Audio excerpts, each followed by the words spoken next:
It was a typical provincial Saturday. All three of us were busy, and everything depended on the schedule, tightly connected, like atoms on the edge of a knife. I took my daughter to swim practice, stopping along the way to pick up her best friend, Kylie. The girls had to do a group swim and several training runs, and then train in the gym. While some of the girls trained with weights, coaches took turns taking each girl out for individual workouts or time trials to gauge progress. When Erica was younger, I would sit in the stands and watch her throughout practice. I would probably still do it if she hadn't told me it made her nervous. Her exact words were, "Look, Daddy, go live your life, and I'll let myself live mine." So I'll drop her off, then come home and wash the car. My car is an immaculate 2013 Boss 302. I must admit that I am playing around with the car. He's never seen rain, and I'm pretty sure he has no idea snow exists. I only drive in June, July, August, and September on days when there is less than a 10% chance of rain. I have another Mustang for April, May, October, and November. During the rest of the year and in bad weather, I drive a Jeep. Many people don't know this, but Jeeps love rain, snow, and mud. Anyway, while I wash the car and drop Eric off, my wife Dana does her shopping for the week. She comes home and leaves the groceries. We clean them up together, and we both head off to Saturday classes. There are times when two of us or all three of us do something together, but most of the time we are separated. So that Saturday, after a few veiled threats and flirtations, while we put away the food, "This bed better be fixed." "Mister," she said. "You better remember to take some lube," I said. "I don't buy things for your precious Mustangs," she smirked. "I always buy the wrong things, remember?" She walked up to me and ran her fingers through my hair and then ran up the stairs. A few minutes later, she returned with her yoga mat and yoga bag. She kissed me and shook her head, looking at me. "Yes, I know," I said. "The bed is still broken." "No, I was just thinking how lucky we all are to have each other," she said. "I love you, Eric." "Yes, yes," I grinned. She rolled her eyes, put on a pair of those big, ugly sunglasses that women seem to love, and headed to her yoga class. At that moment, I started to really relax. I had about 3 hours to wash my car before the car show I was going to start. I had already washed the inside of the car the night before, so all I had to do was wash the outside. Waves of love washed over me as I washed a small area of the outside of the car and then rinsed it off. It was not only a love for cars, although there was that too. I was really happy with my life. I had a wife whom I loved and who loved me. We had a wonderful daughter. Our house almost paid off, and my future in my chosen career was great. Maybe it was my mistake. Maybe I shouldn't have stood there with a bucket of cleansers and gels counting my blessings.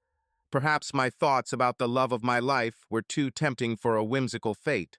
Perhaps she decided that I was doing too well and needed to interfere with me a little. On the other hand, it could just be numbers or odds. It might just be time for a very long run of good luck to turn into bad luck. It started out very innocently. I felt a vibration against my side. I answered the phone in the voice of a hysterical woman. "Eric." "Oh God, I'm so glad you answered. I can't get through to Dana. Ronnie had a heart attack and—" "Slow down, Nancy," I said. "Are you in the hospital?" "We're in the ambulance," she sobbed. "Nance, ask the ambulance driver what hospital you're going to," I told her. "CC Cedar Springs is in Michigan," she told me. "Nancy, these days a heart attack is serious, but not always fatal," I said. "It's bad, but we'll get through it. Stay calm, I'll pick up Dana and get there as soon as I can." As I spoke, I was washing every trace of soap off the paint of my Boss 302. The car can always be washed later, but I didn't want to risk damaging the paint by leaving soapy residue on it. I hopped into my everyday Mustang and pulled out of the driveway. I tried to use the car's synchronization system to call Dana, but I knew it wouldn't work. I also knew that this was the same reason why Dana's mom couldn't contact her. The yoga studio Dana went to was very traditional. Students were not allowed to bring phones with them, because a call would supposedly violate the sanctity of pure yoga. It seemed stupid to me, and I often reminded Dana that we have a child and emergencies happen all the time. We are having a baby, Eric, she always told me. She has two parents, and she always calls you first. I'm sure it goes without saying that you have your quirks too, like the fact that you spend an absurd amount of money on about 20 or 30 different car wash products, but only spend $3 or $4 on the cheapest body wash to wash your own ass. Who does that? The outdated no phones policy was just one of the reasons I hated the yoga studio. When I drove up to the small building and saw the sign, everything came back to me. The sign featured a huge cartoon bear in a strange pose on a rug. The sign said, Yoga Bear. At first, I thought it was just a spelling mistake, but it was supposedly a clever play on words. This is how they explained it to me when I pointed it out to them. Don't you understand, dear? Dana told me. The bear is naked. Yes, the place is traditional, so traditional that all the practitioners are naked. I forbade Dana from going there. She began to go twice as often. Eric, I'm 34 years old. She laughed. I've already given birth to a baby. No one cares about my sagging breasts, flabby belly, and fat ass except you. Nonsense, Dana, I exclaimed. You may not be young, but you're still attractive and you know it. You just want to show off to these young guys. Eric, drop me off at the club and pick me up, she said. Look at those hot, incredibly skinny young girls, and you'll know that none of those guys would even look twice at me. Plus, most of those guys in class are gay. So I did it. I accepted her offer, and it blew my mind. There were a couple of fat women who were trying to lose weight, but the rest of the women in the class looked like they were in the waiting room for a beauty casting. They were all different. There were long-legged beauties with small, perky breasts. There were strong, cheerleader-style girls with huge breasts. Even though I thought she was attractive, Dana hardly stood out in this lake of beauty. But damn, Dana was mine, and I didn't want her showing off my stuff to the freaks with hipster beards, weird haircuts, and funky glasses who talked about saving the planet and hated my cars. Do you realize how much damage you do to the environment every time you drive this thing? Asked one of them. I'm a proud American, I chuckled. What does this have to do with it? He asked. The president says all this crap about global warming and the environment is a hoax, I told him. What about all the noise she makes? He said. Music to my ears, I smiled. He just shook his head, got on his bike, and rode off. I was hoping his beard would get caught in it and come off his face. I insisted, and Dana ignored it. It's not like I can punish her or anything. She's a grown woman. So I acted like a child. I sulked and stopped talking to her. I even stopped sleeping with her. This caught her attention. It was serious for me not to constantly pester her about sex. She started trying to tease me. She flashed her breasts or ass at me at every opportunity. The guys in your yoga classes see a lot more, I laughed. Yes, but they can't touch him, she said. In the end, she won. I lasted about 3 weeks before she came into the shower with me. Eric, stop being like that, she told me. The only one this hurts is you. And she was right. It was hard to go without sex. I figured she would give up yoga like all the other workout fads she went through, and there were a lot of them. Each of them left us something as a keepsake. All she had left from doing aerobics was her leg warmers. All she had left of Tebow were the videotapes that kept the table in the garage from rocking. The P90X DVDs made great stands, and so on. She did naked yoga for a maximum of 6 months. It was already the 7th month, and I was still passively protesting. She cut back on her yoga classes to twice a week. She went on Saturday morning and Wednesday evening. She noticed that we didn't have sex after her class. On Wednesdays, she always complained that I didn't give her a massage after class. But we both knew that if I put my hands on her, it would lead to sex, so I always found something to do. She reluctantly accepted it. But the lack of sex on Saturday nights, especially if we went out somewhere, or even if we were doing some kind of family activity that brought us all together, really pissed her off. We always argued about this. Erica had to finish off a couple of them. She knocked on our door and asked what we were fighting about. Dana always told her that I was spending too much money on those damn cars again. But Mom, Dad loves these cars, and I love my dad, Erica always said. And Dana usually gave in. She always had a weird look on her face, and to be honest, I always had a weird feeling in the pit of my stomach. Having that little girl defend me just gave me chills down my spine and butterflies in my stomach. I always hugged her, and at such moments I felt much closer to her. It always made me feel like I didn't have the ability to love her anymore.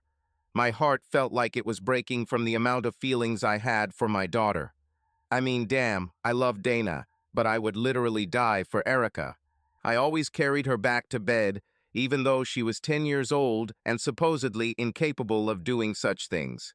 When I returned to our room, the arguments were usually still far from over. We simply expressed our point of view in a whisper so that Erica would not hear us. "Why are you such an asshole?" Dana whispered. "I tolerate your running around. I tolerate your borderline madness about Mustangs." "Dana, it's not the same thing," I whispered back hotly. "When I go for a run, I'm fully dressed and running alone. When I finish, I go straight home." We waited a moment before continuing because her voice rose to the point where Erica could hear us. "And as for my cars," I continued, "I always ask you before I buy a car or make any big purchases. Although this is my money, I'm asking you because we are married, so everything is ours." She nodded her head. "But if everything is ours, why do you have such a sour face every time I ask you to drive one of our cars?" she asked. "Because you have your own car," I said. "And?" she asked. "And your car is all dented and scratched," I said shyly. "So you think you have to protect our cars from me," she smiled. "And yoga is just my way of protecting my body. Yoga is the way I keep fit so you don't have a wife with a fat and out-of-shape body. Eric, I can't run, I can't lift weights, but I can do yoga." "Why can't you do yoga with your clothes on?" I asked. "It's not the nudity," she complained. "I just love this place and the people in it. But when you reject me, it makes me feel like some kind of dirty slut." We always agreed to think about it, but we never settled the dispute. "Hi, Eric," said the receptionist at the yoga center. She always looked at me dreamily. She was a 20-year-old Indian girl who, although beautiful, looked like she could use a few yoga classes herself. "Hello, Indira," I smiled. "I know I shouldn't go in there, but it's an emergency. She'll feel bad that I pulled her out of class, but her dad had a heart attack." I entered the hall and saw only naked bodies. I tried not to stare, but damn. The only thing I didn't see was Dana. The instructor came up.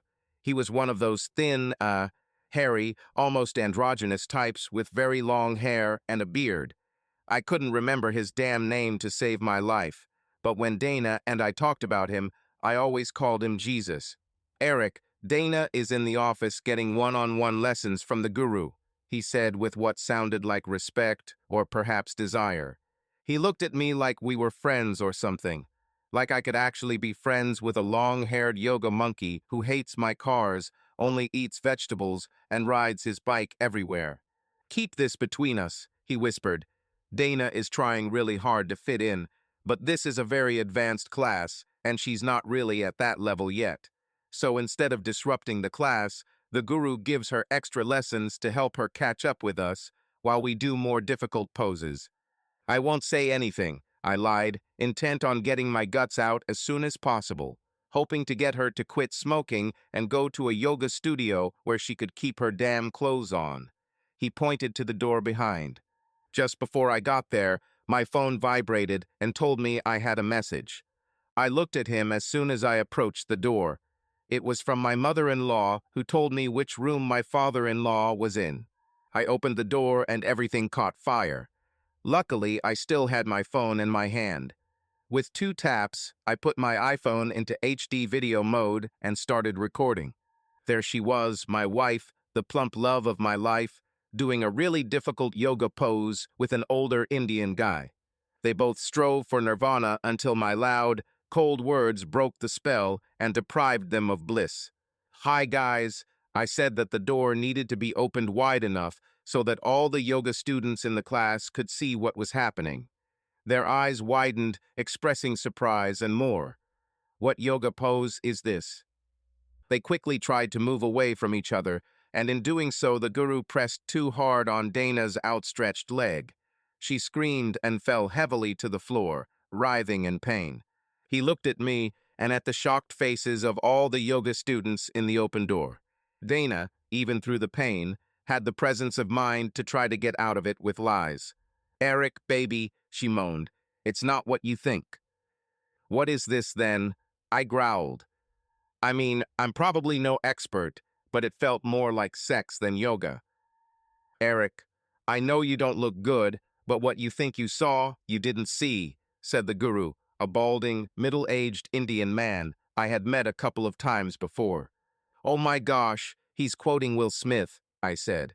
He looked confused, and that confusion was still on his face when I walked up to him.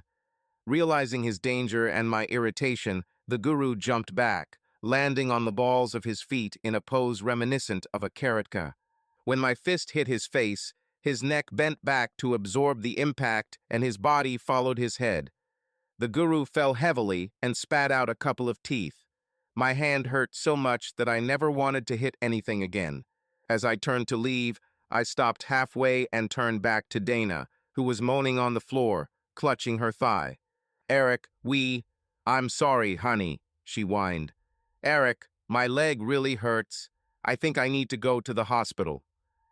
"Great," I snorted. "That's where I followed you. While you were having sex with that charlatan, your dad had a heart attack." The shock on her face doubled. I started walking towards the door again. "Eric, wait," she whined. "Are you still going to the hospital? I'll go with you. I can't drive with my legs like that. I can't even move it." I turned to her again. "Dana, remember when I bought my new Mustang? You were afraid that I would use the car to pick up women, like I was having a midlife crisis. You made me make you a solemn promise. What was that?" I scratched my head as if trying to remember. "Oh yeah," I said. "You made me promise that no slutty woman would ever get into my car, and given the current circumstances, I'm afraid I can't offer you a seat." When I finally left the room, I noticed that less than 5 minutes had passed. In less than 300 seconds, I went from a happily married man to an unhappy, soon-to-be divorced guy. I was so lost in my grief that I did not notice Jesus and one of the guru's disciples on my way. "I called the police," he said proudly. "You can't leave." "Yeah," said another bearded hipster behind him. This one was covered in tattoos and wore glasses. "Listen, Jesus," I said. "I'm sure you're not only committed to that crap out there, but you're also a conscious, modern, enlightened person who cares about the good of the planet and humanity." He smiled and nodded to the other guy, thinking I was praising him. "But if you don't get your bearded, vegetarian ass out of my way, I'll show you the other side of this world so you won't be able to get home." "This is how you Neanderthals always resolve conflicts," said the tattooed guy. "You always resort to violence." I quickly but carefully removed his glasses and placed them on the floor next to him. His scream was louder than the guru's scream. He knelt down and looked for his glasses. Jesus wisely got out of the way. Unfortunately, a terrifying crunch was heard as his foot touched what he thought was the floor. "Don't tell me you stepped on my damn glasses," shouted his angry, almost blind friend. "I'm sorry," Jesus said sincerely. As I walked through the reception, the tranquility of the studio was shattered. Indira fought off a group of angry customers who were all demanding their money back. It took me 10 minutes to get to the hospital and 5 minutes to find my mother-in-law. She looked like she was barely hanging on. It was as if she only needed to be strong long enough for someone else to come and take on the burden. As soon as I hugged her, she fell apart and started crying. "He had to put a stent in one of his arteries," she sobbed. "That's it. Now he's officially going to be a vegetarian. No more fried food for him. No more barbecue and beer.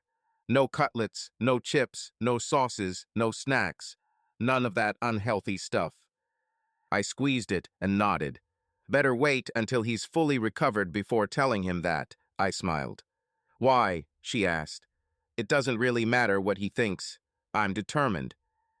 Yes, but when he finds out he can't eat all his favorite things, he'll wish he'd never lived. Where is Dana? She asked.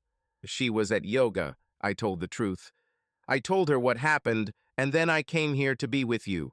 I'm sure she's already here or on her way.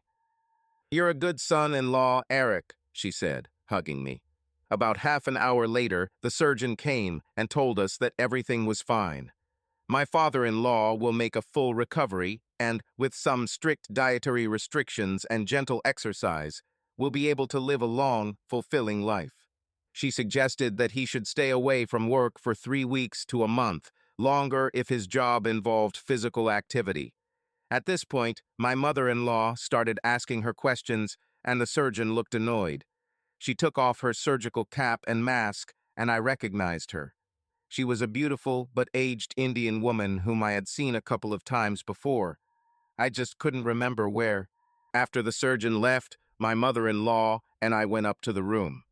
We were there for about 10 minutes when Dana was wheeled into the room in a wheelchair. Like Dad? She asked.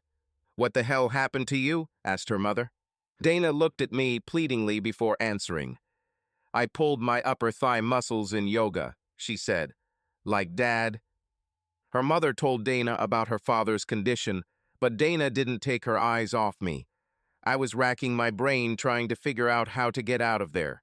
How was the car show? Dana asked uncertainty. I couldn't go, I replied.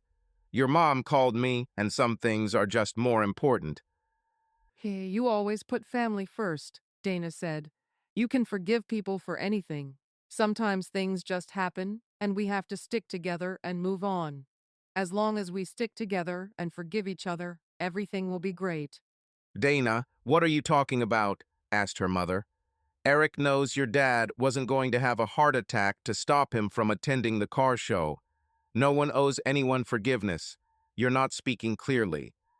Dana looked stupid, trying to find a way to explain what she said. Then I saw my way out. Dana, with your leg, you won't be able to pick up Erica from the mall. I'd better go and pick her up, I said. You two can pick me up later, she said. It will be better if you go home with Mom, I said. She shouldn't be alone at a time like this. I'll call you later. I hugged her mom again and walked away as if my back was on fire. I drove to the mall and waited in the parking lot. I didn't know when Erica and her friend would be ready to leave. I texted her and told her to let her know when she was ready to leave. I sat in the car and searched my phone for divorce lawyers. Then the pain of what happened came to me. Up until this point, I was just pushing through it, trying to move forward, so it didn't really hit me that hard. Sitting around and thinking, the heartache deepened. In some ways, my father-in-law and I have a lot in common. Maybe not in the physical sense, but in the metaphorical sense, we were on parallel courses. We both started the day like happy married men, and around the same time, our hearts were almost broken with life-altering consequences. His heart problems were physical. Mine were emotional. He will have to change his lifestyle if he wants to survive. My lifestyle will also change. He will have to get used to a healthy diet and become more active. I will have to make decisions too. For both of us, this day marked the end of innocence. He will wake up realizing that he can no longer eat and drink whatever he wants without consequences. I now realized that the woman I loved with all my heart had betrayed me. My father-in-law may decide to never eat fatty foods again. I need to decide if I can even run into Dana again.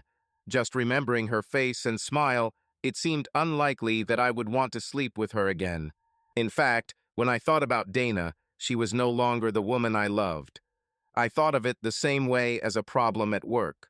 I saw it in terms of what I needed to do to make the problem go away with minimal loss and side problems for me.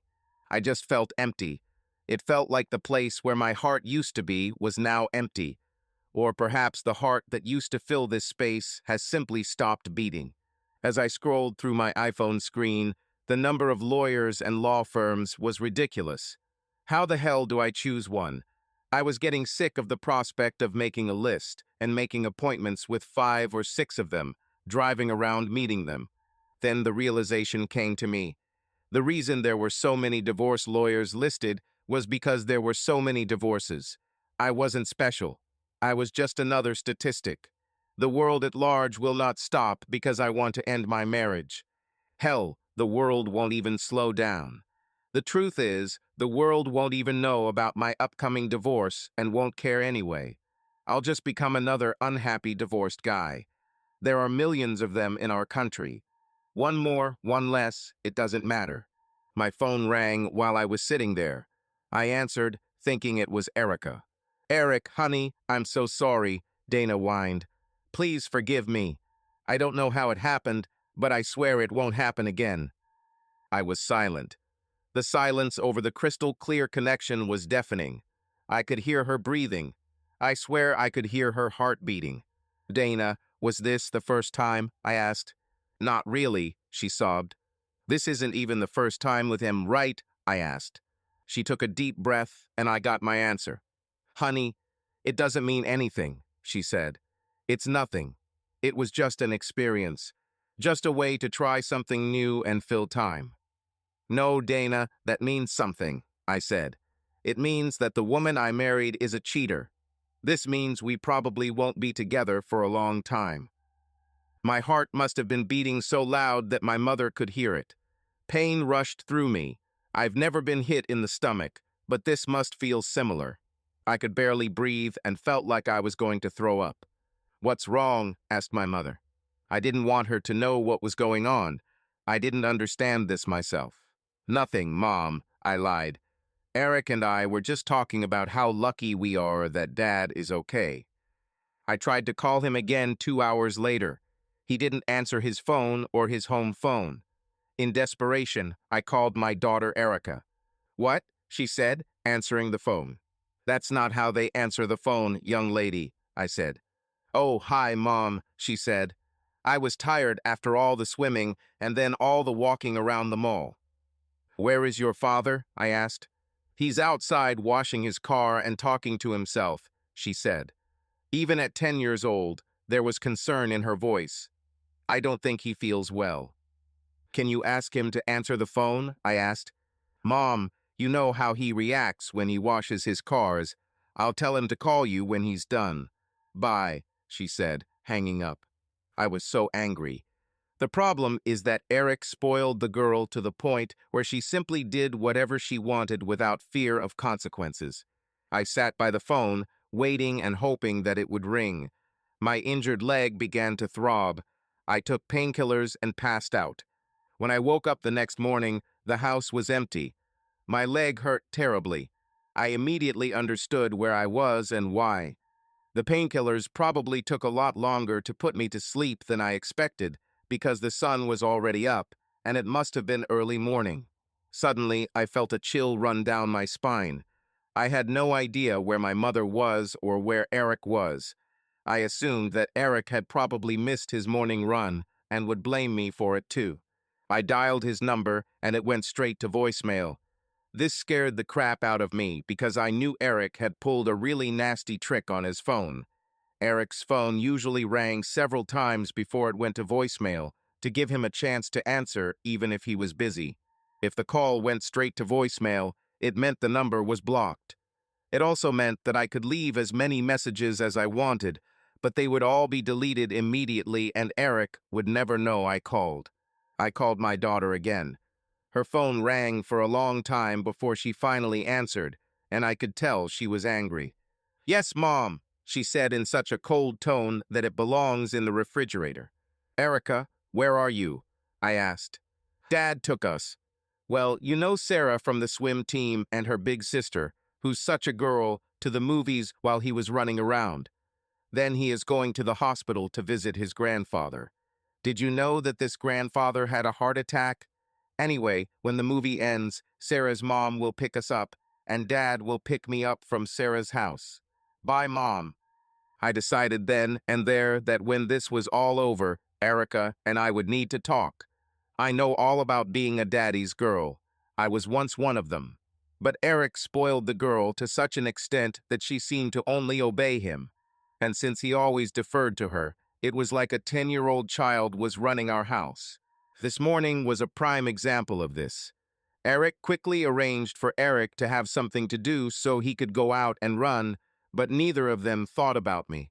I calmed down after thinking a little. After all, my daughter was 10 years old. I could not expect adult-level care and attention from her. At this age, children tend to think that the world revolves around them, especially when they are as spoiled as my daughter. And Eric, how the hell do I even describe what I did to my husband? It will take a long time to undo what I did, but I was sure that this could be fixed. I took another painkiller and went back to sleep. This became my routine for the next few days. I mostly stayed in bed to let my leg heal. I called my father and talked to him on the phone. It was a very lonely existence, and I got the impression that my mother was angry with me. I needed to find out why, so I asked her. "You never came to the hospital," she exploded. "Eric is here every day. He even brought Erica a few times. He is your father's brother-in-law, but not his blood relative." "Mom, the doctors say that if I strain the muscles around my hip, I may need surgery," I told her. "I promise I'll make it up to Dad, but he'll probably get better faster than me."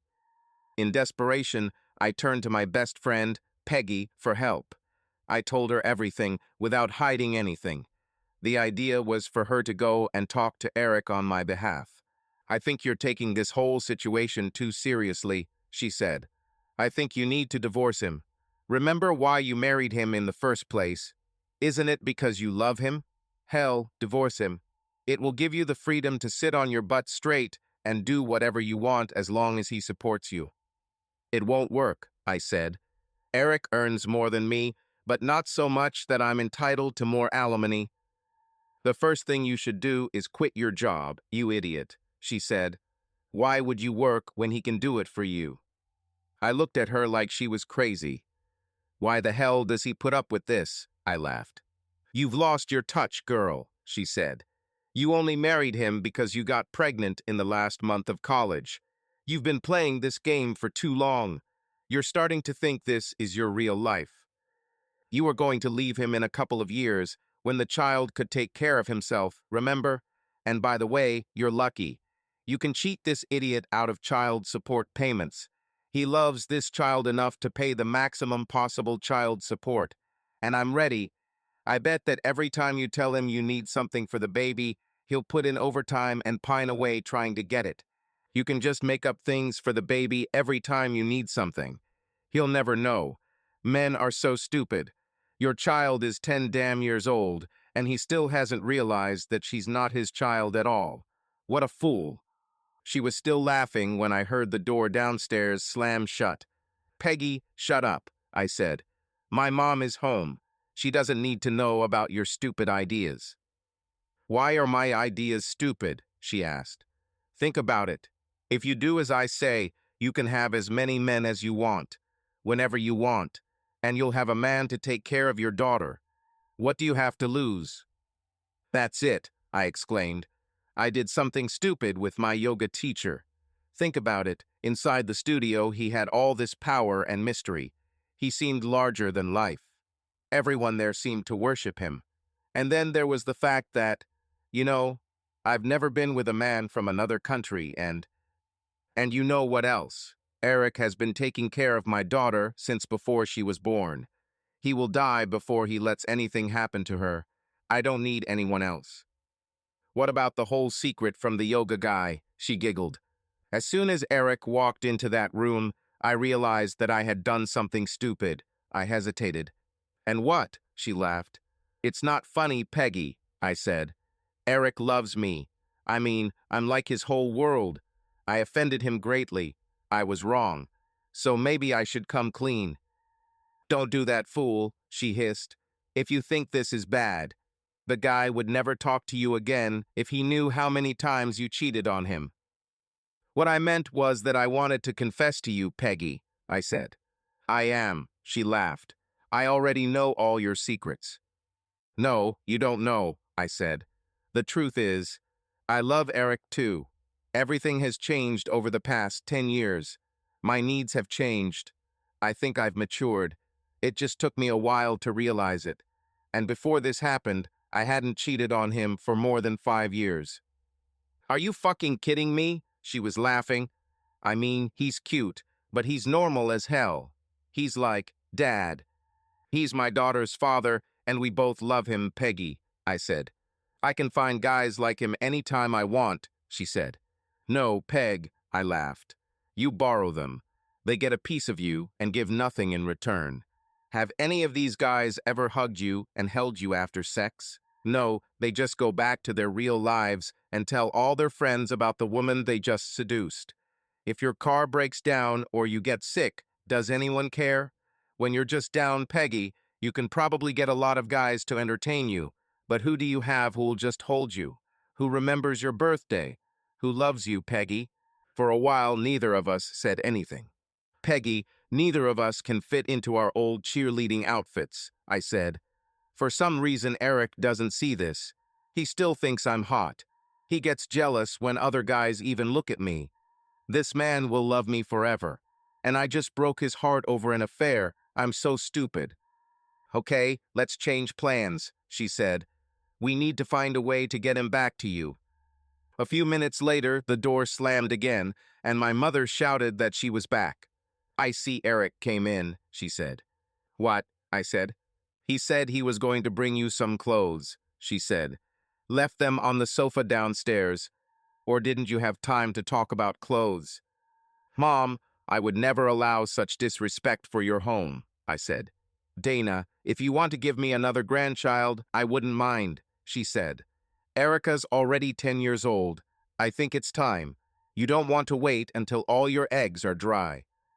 Peggy laughed, but suddenly I felt a warmth in my stomach. I knew what I wanted more than anything in the world. I wanted to give Eric the child he deserves. But first I needed to get him back. Peggy and I thought of many plans, but none of them worked. I received messages from him, hoping that my leg would heal, or that he should leave town. Of course, the messages came through my mother or from Erica. As for Erica, I'm not sure how much Eric told her about what was going on, but things between us cooled down. I later found out that my daughter thought I abandoned her because I didn't come home. I didn't have the chance to tell her that I couldn't come home, or that I was using her to keep her father away from us. Peggy and I realized that if I returned home, Eric would leave and everyone would know that something was going on. I know how to get him back, Peggy said excitedly about 2 weeks after Eric's trip out of town. I sat up so quickly that it hurt my leg. How? I screamed. Give me a divorce, she said. I almost hit her. You are crazy? I asked. This is brilliant, she said. It probably won't go far. The guy loves you. He's just mad at you.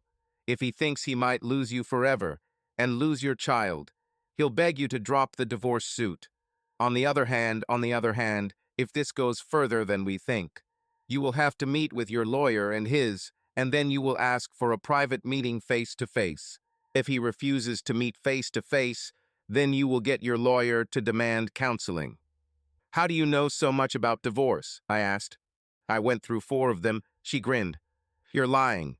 You've never been married, I laughed. I didn't say I was, she replied. But I've slept with a lot of married men and caused 4 or 5 divorces. That's how it works. Most of the time, men lose in divorce. That's exactly what I did.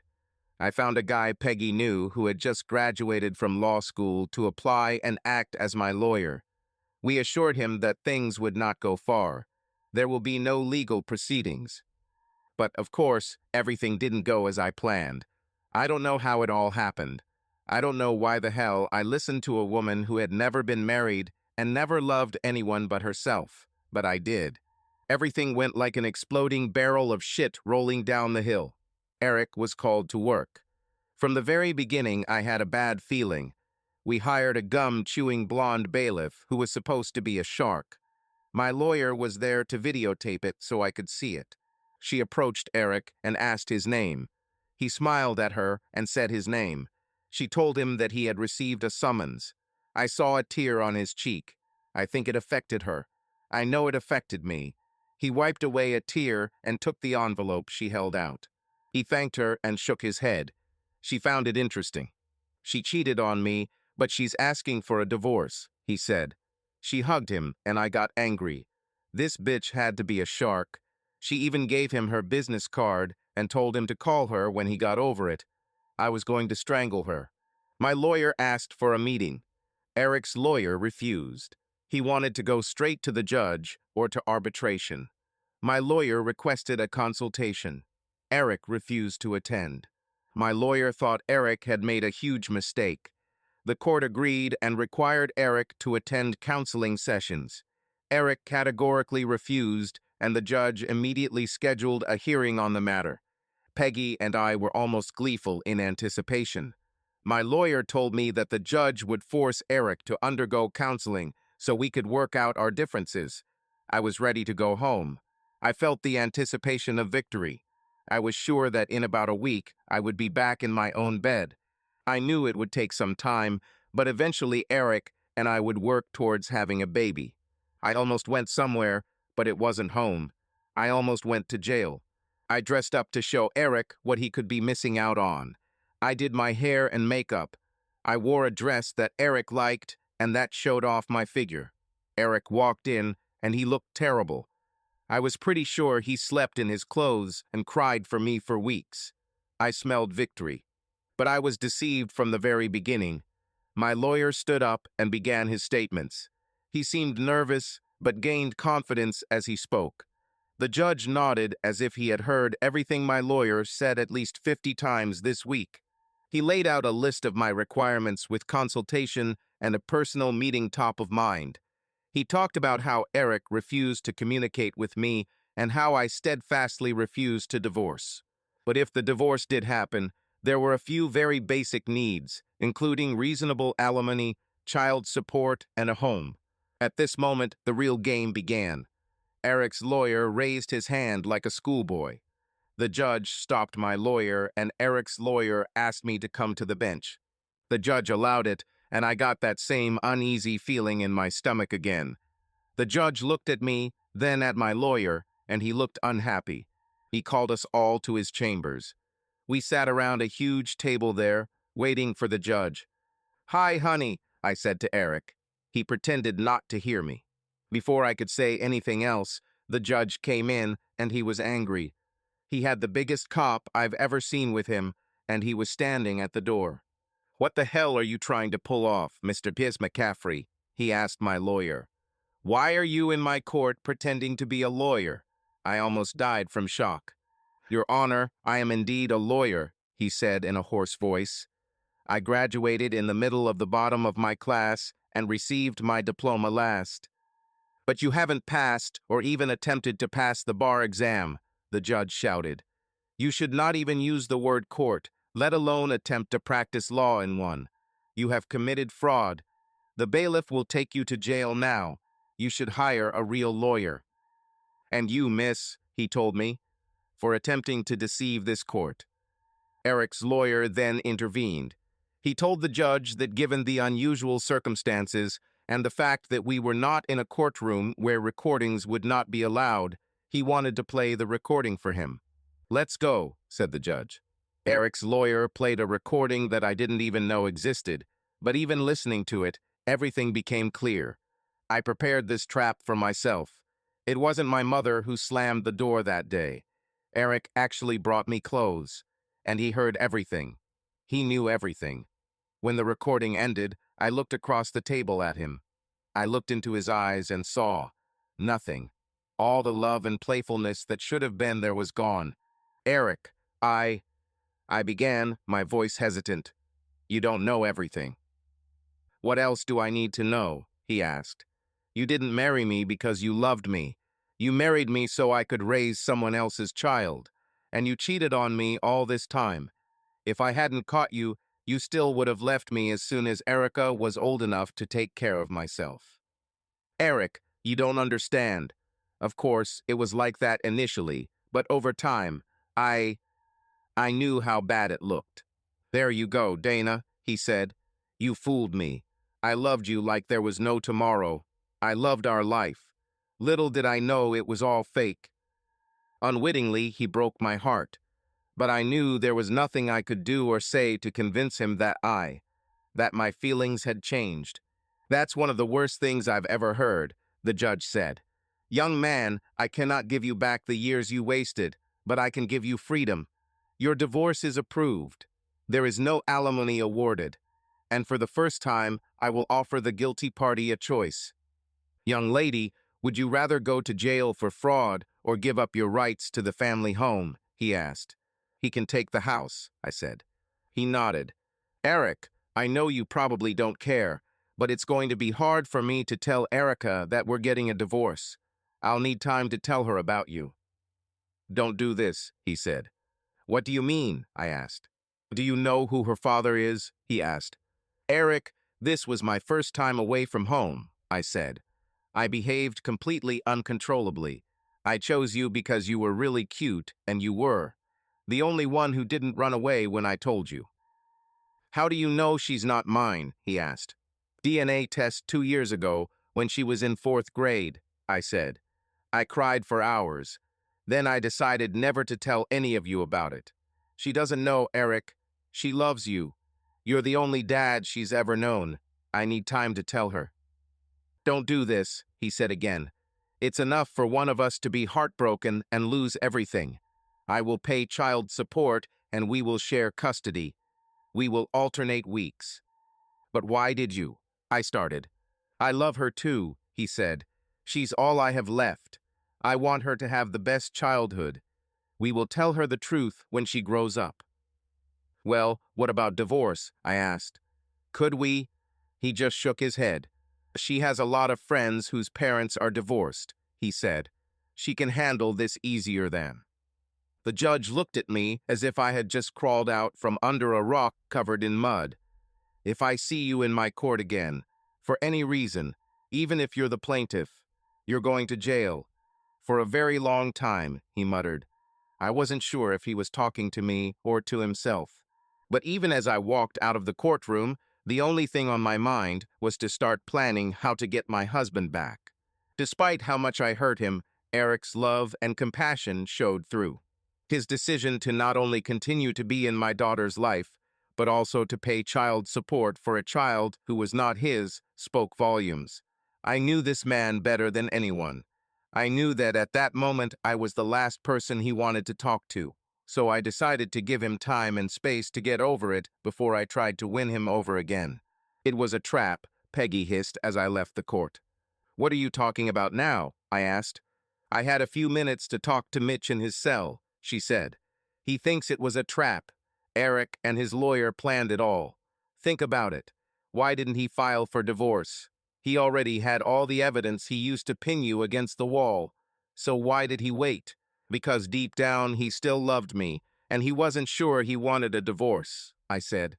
"No, honey," she said. "He still loves your child. It is named after him. He cut her umbilical cord. He was waiting for you to file for divorce so you would have to pay legal fees. Besides, that tape of him. You heard the lawyer. In open court or in a normal divorce proceeding, they would never be able to use it. So he denied every request and meeting until the court got angry and called him to a hearing where the judge could agree to listen to the damn tape. Mitch had just graduated, but Eric's lawyer taught him. I've never heard of a divorce case like this. The guy got everything he wanted. He got the house, he doesn't have to pay you a dime, and he gets the baby half the time, and she's not even his." Over the next few weeks, things only got worse. I had to tell my parents that Eric and I were getting a divorce. Eric insisted on two things. The first was that I had to tell them the truth about why we broke up, and the second thing is that I can't tell them that Erica is not his. He was sure that sooner or later one of them would spill the beans and it would hurt her. My father looked at me as if he was disappointed in me, but he hugged me and told me to learn from the experience and do it right next time. My mother hit me and burst into tears. "What the hell is next time?" she said. "Dana, You are 35 years old. Men your age want younger. Men older than you just want a piece on the side. If they're worth anything, they're already married. And if they are not married, they are either divorced and damaged by it, or they are not the type of man a woman wants to marry. Most of them either already have children or don't want them. You. She just stood there, looking at me with her mouth open, like she was having a heart attack. What, Mom? I asked. Eric, she said. What about him? I asked. Is he okay? Dana. He knew you did this to him. He should have been crushed. The whole time you were together, he told everyone how beautiful you were and how happy he was to have you. She said, everyone is tired of hearing this. I'm never tired, I said. Dana, get your head out of your ass for once, she hissed at me. He must have been shocked by what you did, but he came to the hospital every day to visit your father. He sat there and talked to us, pretending that everything was fine. He brought Erica. He took your dad home, and yet he never. Mom then cried, and even Dad looked at me angrily. Dana, he went through all this pain alone, she exclaimed. It must have been terrible. He was so kind to us. And Erica was as happy as ever. I don't think even she had any idea how much pain he was in. He never said a single bad word about you. He kept making excuses for why you weren't there. All the time you sat at home pretending your leg hurt because you were afraid we'd find out. My leg was hurt, I said. It was a serious injury. I don't think any of them believed me. Then I realized that in addition to destroying my marriage, I had seriously damaged my relationship with my parents. I stayed with them until I found an apartment and things got better. In fact, the very next day they felt worse. I had just returned home from work when my mother handed me the phone. She handed it to me as if she were holding a still wet turd. Dana, I really need your help, he said. My heart stopped beating as soon as I heard the voice. I recognized it immediately. What the hell do you want? I spat. Haven't you already cost me enough? I need you to call your husband, he said. He's ruining my life. Welcome to the club, I said. I'm already divorced and my parents can barely see me. My daughter thinks I abandoned her and my husband won't even talk to me. I wish more than anything I could just tell him how sorry I am. Yes, but I didn't even understand that. Look, what happened between us was just the straw that broke the camel's back. But I can't help you. Out of curiosity, what is he doing? My yoga studio has closed, he complained. The day your husband came and caught us, all the students who were there left, and they told others. Somehow it ended up on Facebook and soon everyone knew. Even my instructors began to think of me as a fraud.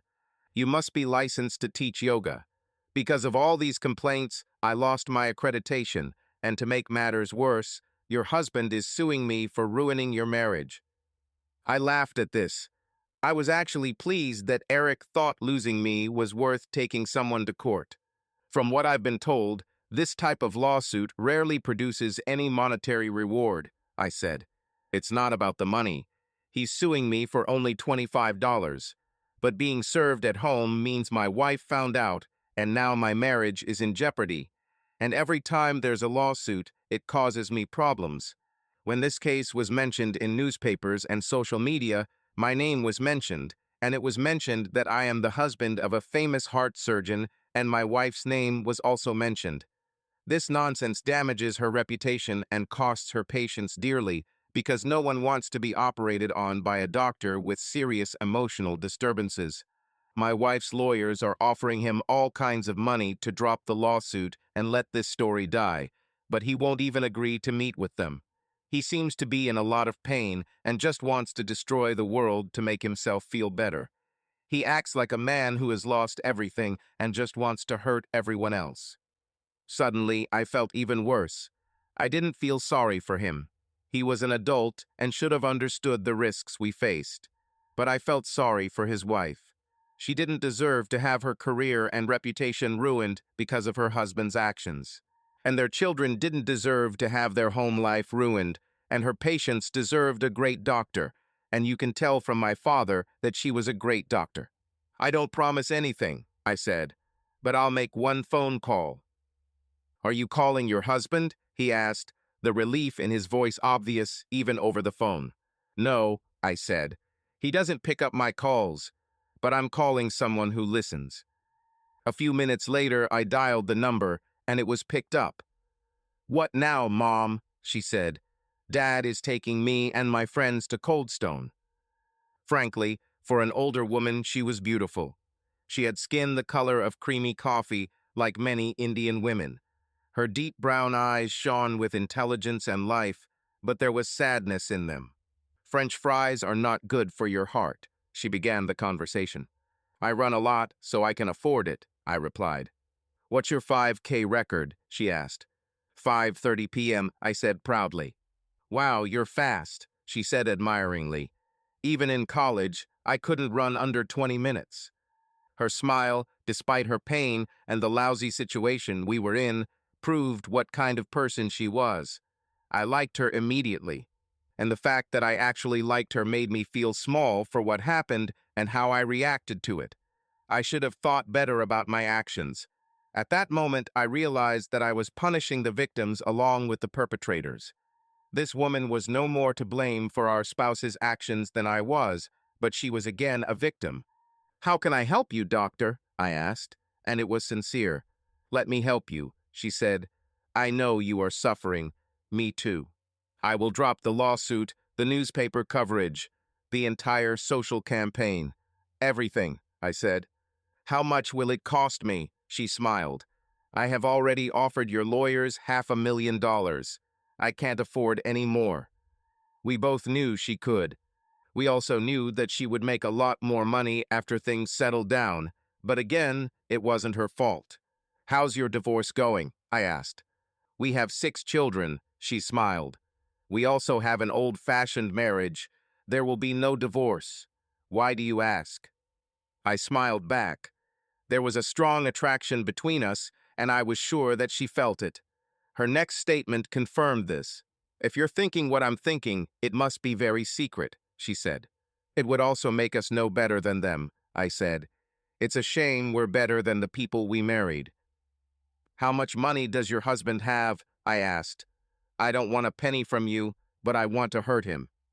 He probably has $150,000 left over from the dowry he received from my parents, and a little over 2 years of rent paid on a yoga studio that is now closed. He thinks he can make a small profit by renting it out. I already told him that he can't leave the house anymore. Now he is a housewife. His job is to take care of the children and our home. That's what I want, I said. 150,000 and a yoga studio. But I offered you 3 times as much, she laughed. You're not yourself. I did it to hurt him, I said. I never meant to hurt you. This way I can take a big piece of his pride. But you have to promise me that you won't replace his money. Oh, I'd like to hurt him a little too, she said. Except for money for the household, I won't give him a penny. So I became the owner of a closed yoga studio. Since I have a great job and almost no debt, the money was an unexpected gift. I bought the one thing I'd always wanted and put the rest of the money toward a college fund for Erica. The thing I bought for myself was a 2003 SVT Cobra convertible. I had always wanted a Terminator, and now I had one sitting in my garage. Now I only had 2 cars left on my dream list, a '67 Fastback and a 2014 Shelby GT 500.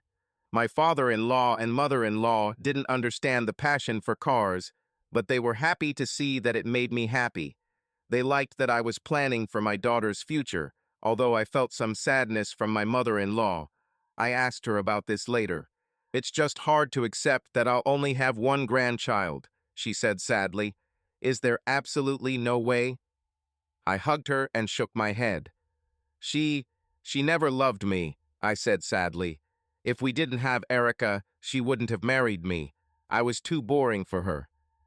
Eric, you need to talk to her, she said. Her feelings for you have changed over the years. By the end, she loved you, and she's unhappy without you. I think she's just gotten used to me, I said. I was like an old pair of shoes to her. This is not the love I want. but she will find someone else. And maybe you can still have more grandchildren. Over the next few weeks, I focused on two things. I focused on work and making the transition into our new life as easy as possible for Erica. The fact that she was not my biological child did not matter to me. I decided that this fact was just another one of Dana's sins and had nothing to do with Erica or me. Erica was my baby from the day she was born. Since she was born while we were married, she was my baby in the eyes of the law, and she will be my little girl until the day she turns 18 and can make her own choice. The first week went smoothly. Erica and I did basically what she wanted. I took her to school a little early so I could get to work on time, and we signed her up for a couple of after-school activities so I could pick her up after work. When we got home, we would cook dinner together. Then she would do her homework while I worked on my cars or working out. We ended the evening talking or watching TV together. Neither of us brought up the elephant that wasn't in the room. I think we both knew it was too early and too painful. The second week was supposed to be Dana's turn, but she hadn't found a spot yet. It wasn't hard for me to have Erica again, and the third week was still mine. But it wasn't until the fourth week that Erica started speaking badly about her mother. I didn't think it was great, so I got involved. I went to visit her grandparents with a proposal. "Listen, Mrs.," I began, and her face showed offense. "Eric, you've never called me anything other than Nancy or Mom in the last 10 years. What's changed?" she asked. "I'm not your son-in-law anymore," I replied, shrugging. "Who said that?" she asked. "What is your idea?" "Erica is starting to get angry about Dana's absence," I said. "I know she hasn't found a place yet, and for some reason she doesn't want Erica here. So I would like her to use the house next week so she can have her turn." She hugged me. "Honey, that's a great idea," she said. "Where will you stay?" "I'll rent a room at one of the motels near work for a week," I said. "Oh no," she said. "You can stay in the guest room upstairs. There's some rabble in these motels." So I stayed with my mother-in-law and father-in-law for a week. On Saturday night, I invited them to dinner as a sign of gratitude. On Sunday morning, I went to pick up the house. I arranged for Erica to go to an amusement park with friends. Her friend's mom drove them there and then stayed with them until I arrived after my run and shower. I brought them back home for dinner, and their parents picked them up from our house. I was sure the girls would want to leave the park quite early. They were only 10 and 11 years old. They went on rides, played games, and then got bored and wanted something else. I also knew my daughter wanted to show off our pool, so I was shocked when I returned home early in the morning after my run. The house was in terrible condition. My 10-year-old daughter tried to clean it up. She looked at me and shook her head. I did my part, and we got the house in a presentable condition. Then Erica's favorite outfit went into the wash. Thank God for express cleaning of small loads. I was just getting her clothes out of the dryer when Pam's mom called and said she was on her way. "I missed you so much, Daddy," Erica said, hugging me goodbye. I went up to my room to change into my running clothes. My room was a spectacle. There were crumpled up pieces of paper everywhere, and Dana was curled up with a pillow on my bed. There was an open bottle of alcohol on the bedside table. When I opened the box, she stirred in her sleep. I quickly grabbed my shorts and top. I threw my sneakers over my shoulder and left the room. I changed clothes in the kitchen and went to the park. When I got to the park, my phone rang. It was her. "Hi, Dana," I said. "Erica's gone," she said. I explained everything to her, trying to remain as calm and unemotional as possible. "Oh," she said, "you're really good at this single-parent thing. I need to get my act together." "It's easy for me," I said.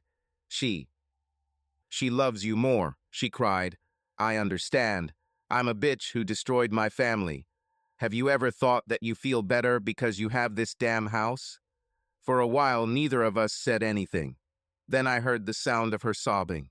"I didn't mean to say any of this," I told her. "I was going to say it's easy for me because she's all I have. You have a big family, Dana. I was an only child. My parents died before we met. I'm obsessed with Erica because she's the only person I should care about. Her gasp of pain could be heard over the phone line. I'm so sorry, Eric, she croaked. I just don't deal with it very well. I might already have a place to live, but I don't need some kind of apartment or rented house. I want my damn house that I chose and you paid for it. But that's not even right. When I first came here, I walked around and looked at everything. Except for some of my personal belongings, nothing had been moved, but it seemed empty. Without you, home means nothing. I want my house back. I want my family back. I want my husband back. Do you know what I saw last week? I saw that little Indian weasel that caused all this. He and his wife and all their damn kids went for a walk in the park together. He tried to take his wife's hand, but she moved away from him. But at least they're working on it together. Their family, their marriage is still together. Why not mine?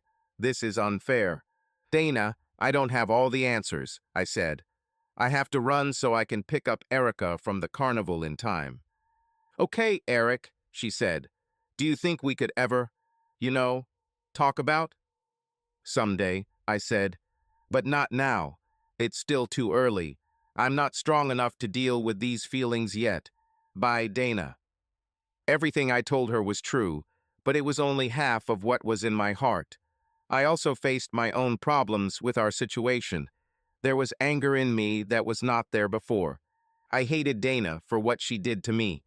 We were married for 10 damn years, and it was a lie the entire time. She looked me in the eyes every day and lied to me, and I had absolutely no way of knowing how many times she cheated on me. I was so angry I just couldn't control it. And this anger was not only directed at Dana. With the exception of my daughter and my mother-in-law, I simply didn't trust women. Of course, I could be polite in work situations. I could even carry on small conversations with Erica's teachers and her friends' mothers, but I just didn't trust them as far as I could throw at them. I knew my feelings were unhealthy. I saw a counselor, and he told me that given what I had been through, my behavior was normal. I needed a healthy way to release my anger. I reached out to some guys I knew who had gone through divorces. They all told me that the anger would go away with time. I began to wonder how long it would take and what things they did to cope with their anger. I decided that maybe a support group of some sort might be a good idea, so I called a few of my divorced friends, and I asked each of these guys details about why they got divorced and asked them to name another guy they knew who also got divorced. I narrowed the list down to those who got divorced because of infidelity. I didn't include guys who got divorced because they cheated. These scoundrels deserved what they got. I also included a few guys who were dumped or separated from their lovers before they could get married. If they loved the woman they were with, they were just as unhappy. Once I had a list, I invited them all to my house to talk. I ordered catering from a bar nearby. We had plenty of snacks and craft beer. There was also a grill station where everyone could cook their own meat. 15 guys came. We had one large group session where everyone told their stories and several small group sessions where we discussed issues specific to divorced guys. I noticed one thing about the guys I invited. There were a lot of really cool cars on my street. There were also trucks, motorcycles, and vehicles that were a combination of motorcycles and cars. I thought everything went great, and it looks like I wasn't the only one. A big guy named Bill Peck, who was betrayed by his childhood girlfriend after 23 years of marriage, asked a question that many guys wondered. Eric, I enjoyed meeting you, he said. It was great to hang out with guys who understand what I'm going through. When is the next meeting? I'll call you all and let you know, I said. Over the next few days, almost every guy who was there called me with ideas and plans. Over the next few weeks, we created an organization that was part support group, part social club, and part family. Our third event was a tour of my empty yoga studio, which I proposed to become our clubhouse. We had several members who were contractors. They volunteered time and materials, and we cleaned out the inside and outside of the building. The new decor was very masculine-oriented. There was a huge bar. There was a large screen on every wall and plenty of seating throughout. The back room contained a gym and several punching bags of varying sizes. This way, if a guy was having a bad day, he could just come here and take his feelings out by hitting something. We also had lockers and showers left over from the yoga studio. I had an idea to sometimes run from the club. The funniest moment was when they installed the club sign. Some guys were outraged when the letters BBC were attached to the building. "Hey," one guy said, "that's how I lost my wife." "I already have one of those," said one of the black guys in the club, "and it didn't do me any good." "Remember when we were younger," I said. "They had a IMCA and they had a boys' club. Welcome to the Broken Hearts Club." The club started strong. We had to limit membership to those who were truly affected by divorces or relationships. Too many guys wanted to join in after seeing all the cars and motorcycles parked outside. Even funnier were the women who saw the sign from the front and misunderstood its meaning. One of our members, a huge black guy named Will, was an expert at blowing them off. The club took on a life of its own. We went on trips. We did all sorts of activities. We had parties, and some of those parties were wild. We had showgirls, we went to Vegas, we did everything you could imagine men doing. But we all basically hated women, and in particular, our ex-wives. Until one day, I had a day off on Saturday. Erica was with Dana, and I was at the club. In fact, I was washing my car behind the club when she came up to me and handed me one of my microfiber clothes. "Thank you," I said inattentively. "You're welcome," she smiled. As soon as I heard her voice, my head turned sharply. "Oh, I need your help," she said. "I've never seen sparkling brown eyes. I have heard of warm brown eyes and intense brown eyes. I've heard of brown eyes that were so dark they looked black. Butcher's sparkled. And it wasn't just in her eyes. Her voice sounded magical. She had one of those voices that sounds hoarse, but melodic at the same time. Perhaps the best way to describe it is to say that she sounded like Stevie Nicks singing. It was the same tone, but the emphasis was different. It was one of those soft Southern accents that drove me crazy. It wasn't that annoying hillbilly accent or that ineffable Cajun accent from Louisiana. It gave everything she said a very slight, very sexy edge. As I stood there, staring at her almost until it became impolite, everything went wrong. Nothing that was in it made sense. Her legs were too long, and her jeans were full in the back, but her hips were pretty narrow. It felt like God was playing a joke on me. Think about it. She had the best of both worlds. She had a round, full butt that you wanted to squeeze, but at the same time, she didn't have that super wide, Kardashian-style hour-long figure that was 2 hamburgers away from being fat. Her upper body was the same. She had very narrow shoulders, but the way her built Ford Tough t-shirt jutted out from her ribs made it look like she was probably wearing a Ford Tough bra underneath, hiding some very firm breasts. But what really struck me was her heart-shaped face under her thick head of honey blonde hair.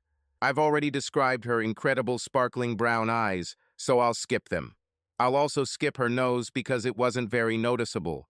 But her full lips, shaped like a Cupid's bow, seemed capable of instantly moving from a smile to sadness and to other expressions that were unique to her.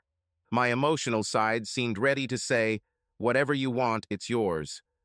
Unfortunately, my head was in control, and what it was thinking came out, filtered through recent events and my broken heart. My mind seemed to say, all women are evil, and this one is probably even more evil because she is so damn beautiful that it is difficult to look at her. So when my mouth finally closed enough to start speaking, the words that came out were, "Why should I do you a favor?" "Because Nancy told me that her brother-in-law is the sweetest man in the world," she smiled. It was damn hard to keep a straight face, but I knew that inside I was melting. In fact, she won me over with the word always. "What a favor. I mean favor," I said. "I want you to break the rules of this man-hater club and—" She began. "Oh no," I said. "This can't happen. There's no way I can let you." The funny thing was that even as I said it, something in me was looking for a way to do it. Maybe I could sell this as a gender-free club for cheating victims. Maybe I could argue that some federal law says we have to. No, we had too many damn lawyers in the club. There she stood with this little smile, shaking her head. "Not me, Eric," she chuckled. "My dad?" "Did your mother cheat on him?" I exclaimed. "Never," she answered sharply. Her shock at the thought of cheating warmed my heart. "But she kind of lied to him," she added. "That's almost as bad," I said. "Women are natural liars." "Not all are women," she said. Then she told me a story that could be the subject of a Lifetime movie. Her parents were high school sweethearts. They got married and started living together. They had a child. She raised her hand and bowed as she said this, and life seemed wonderful. But then she got cancer and suffered greatly. Her husband quit his job and sold everything he could to pay for her treatment. He stayed close to her from the first day of diagnosis through surgery and chemotherapy to her months-long recovery. But fortunately, she recovered. They were both older and scarred by their trials, but they loved each other more than ever. It took them years to pay off their medical debts, but they did it with joy and restored their lives. Damn, they beat cancer. Nothing could stop them anymore.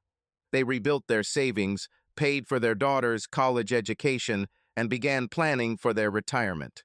But one day, the wife decided that she could not wait. She wanted to take a cruise and tour of Europe, as they had always planned for their retirement. As usual, her husband gave in to her wishes. The cruise was wonderful. It was as if they were young and in love again. While touring Europe, he noticed that his wife was enjoying herself immensely, but was often tired. When he mentioned it, she just smiled and said that maybe she was pregnant. This caused laughter, since they were both over 60. She promised that as soon as they returned to Texas, she would see a doctor. She died in her sleep while he held her hand on their first night home. She left him a letter explaining everything. Her cancer came back with a vengeance. The doctor gave her only 6 months to live, maybe more if she immediately went to the hospital and began treatment. All he could do was try to prolong her life, but he could not save her. In the letter, she asked for forgiveness for not being open with him, but she wanted to die on her own terms. Her doctor respected her wishes and prescribed a variety of painkillers. She felt nothing but love for her husband. She wanted him to continue living and said that she would wait for him in his next life. "My dad is a big, strong man," she said, but he cried for a week. Then he just started thinking. When he collected all his thoughts, he got angry. He decided that my mother had deceived him, and he hated her. I had to try to piece it together, but I think I need help. I need to get him out of the house and introduce him to other guys. I know his pain is not exactly the same as yours, but I think you would be right for each other. I agreed to meet him. A few days later, I went with Will and Barney. We talked to him and fell in love with him. He had no idea that his daughter had arranged all this. He thought it was some kind of recruiting campaign. But we have all suffered enough from women to understand the pain of others, even if the situations and reasons were different. What really convinced him was his truck. He had a huge F-250 Power Stroke, all chrome. It was the biggest and most beautiful truck I had ever seen. "Can you tow a double-car trailer with this thing?" I asked him. "I can drag a damn building with me," he replied, "unless there's a fat woman sitting on it." We were sold, and Tom became a member of the BBC. The club continued to prosper and became increasingly active. We took trips together. We did all sorts of things. About 3 months after Tom joined, I realized we had a problem. We camped in the Upper Peninsula. This is in Michigan, for those not familiar with the term. We wandered off, doing different things in the forest. Some were fishing, others went hiking, and the rest just hung around the camp, drinking and chatting. I noticed a shine on the ridge above us. I thought someone might be hunting nearby or something worse. It could be the damn environmentalists who wanted to complain about all our cars, trucks, and motorcycles or how we treat pristine nature. So I crept up to the ridge as carefully as possible and snuck up on them. It turned out that it was her. I tapped her on the shoulder, and she dropped the binoculars. "Damn, Eric, you scared the crap out of me," she exclaimed and playfully punched me on the shoulder. Her hand stroked my shoulder, and it felt like the skin on my shoulder was trying to maintain contact with her hand. Her mouth dropped open, and she quickly pulled her hand away as if my shoulder was on fire. "Oh, I forgot. You hate women," she chuckled. "Jenny, what are you doing here?" I asked. "And why are you alone?" "I'm not alone," she said. "Ralph is with me." I couldn't help the wave of jealousy that rushed through me, but then I came to my senses. The look on her face told me that she not only noticed it, but understood it. "You'd have to be a fool to go against Ralph," she said enthusiastically. Looking around, I only saw a very small tent with one sleeping bag. "You must be very close," I said. "We've been sleeping in the same bed since I was about 11 or 12, she chuckled. "Do you want to meet him?" My jealousy reached such a level that I became angry. "No, I just wanted to make sure you were safe," I said. "It must be terrible," she said almost in a whisper. "What?" I said. "Be at war with yourself," she said. "You and my dad are birds of a feather. He still cries for his mom sometimes, but as soon as he wakes up, she goes back to being a cowardly liar. Being with you guys really helps him. You have so much fun that it doesn't give him too much time to think." I remembered this feeling, and I understood what she meant. For most of the guys, the club was like a breath of fresh air. "I'm not like that," I said. "I hardly think about my ex." "No, you're done with all this," she said. "But you are still at war. You're past the time when you could move on, but you want to stay in your little pity party." My mouth fell open, and I stared at her. "You still haven't told me what you and Ralph are doing here," I said, trying to steer the conversation in a different direction. "Eric, my dad is big inside and out, and even approaching 60, he's stronger than an ox," she said sadly. "But none of this can protect him from himself. Don't tell anyone this, but he's come close to joining his mom several times already. As much as he claims to hate her, he misses her terribly." I was shocked. I would never have thought that Tom was capable of suicide. "Jenny, I didn't know what to say. Be careful. Every time someone is heard of missing and found dead, it is always somewhere in the deep woods. That's why we always work in pairs. Where's Ralph?" "In the tent," she grinned. She walked over to her small tent and leaned down. At that moment, I forgot about everything in the world. All I could think about was the sight of her tanned ass sticking up as her shorts rode up. When she turned her head over her shoulder and caught me looking, my face must have turned beet red. "So do you want to meet Ralph, or are you going to stare at my ass all day?" she grinned. "It is said that God only has enough blood for one head, not two." At that moment, all my blood was not in my head, so I didn't even think, I just spoke. "I have a choice," I said. Her smile lit up the forest. "You can be a real charmer when you want," she admired. Then she came closer to me. Then I noticed what she was holding in her hands. "This is Ralph," she said proudly. I burst out laughing. It turns out that Ralph was a 12-gauge shotgun with the barrels cut off. "Anyone who wants to hurt me has to deal with Ralph first," she chuckled. She flashed those sparkling brown eyes again. "Well, at least the ones I don't want around me." "Eric, Iriamic," I heard my name being shouted from the camp. I grabbed her hand and rushed down the path. "What are you doing?" "I don't," she protested. As we ran into camp, my friends looked relieved and then shocked to see Jenny. "What the?" said one. "It's a girl," said another. "It's just my daughter," Tom said. He looked at her with disgust on his face. "Testing me again, huh?" he told her. "I'm fine. You can leave here now that you know I'm okay." "Yeah," I said. "The sun is already starting to set. Do you remember how difficult it was to drive along these trails to get here? She won't do it in the dark. We're leaving in the morning. She'll stay the night." "But what about our gathering around the fire?" asked one. "She's heard bad singing before," I laughed. "What about our, therapy session?" asked another.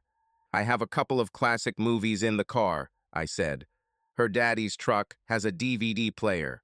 She will not hear our complaints, and she will be comfortable. I was making a quilt with Tom, Will said. The most logical place for her is to sleep with her father. She has her own tent up there on the ridge, I said, but I think she'll sleep in her dad's truck. I bought extra blankets. She and Ralph will be fine. Who the hell is Ralph? Was the question that ended the conversation as everyone went back to their business. For the rest of the evening, Jenny tried to stay away. The guys mostly ignored her.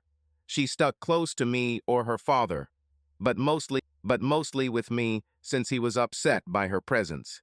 The next morning, I helped her pack her small tent and sleeping bag into her Ford Fusion. Well, that wasn't so bad, was it? She asked. What? I asked. Being around one of those mean women, she chuckled. She stood in front of me, leaning on her car. Nancy was right. You're really cute. Her daughter is a fool. I could barely contain the urge to kiss her. Be careful on the road, I said, turning away. Still struggling, huh? She laughed. Dana, get up. You're late for work.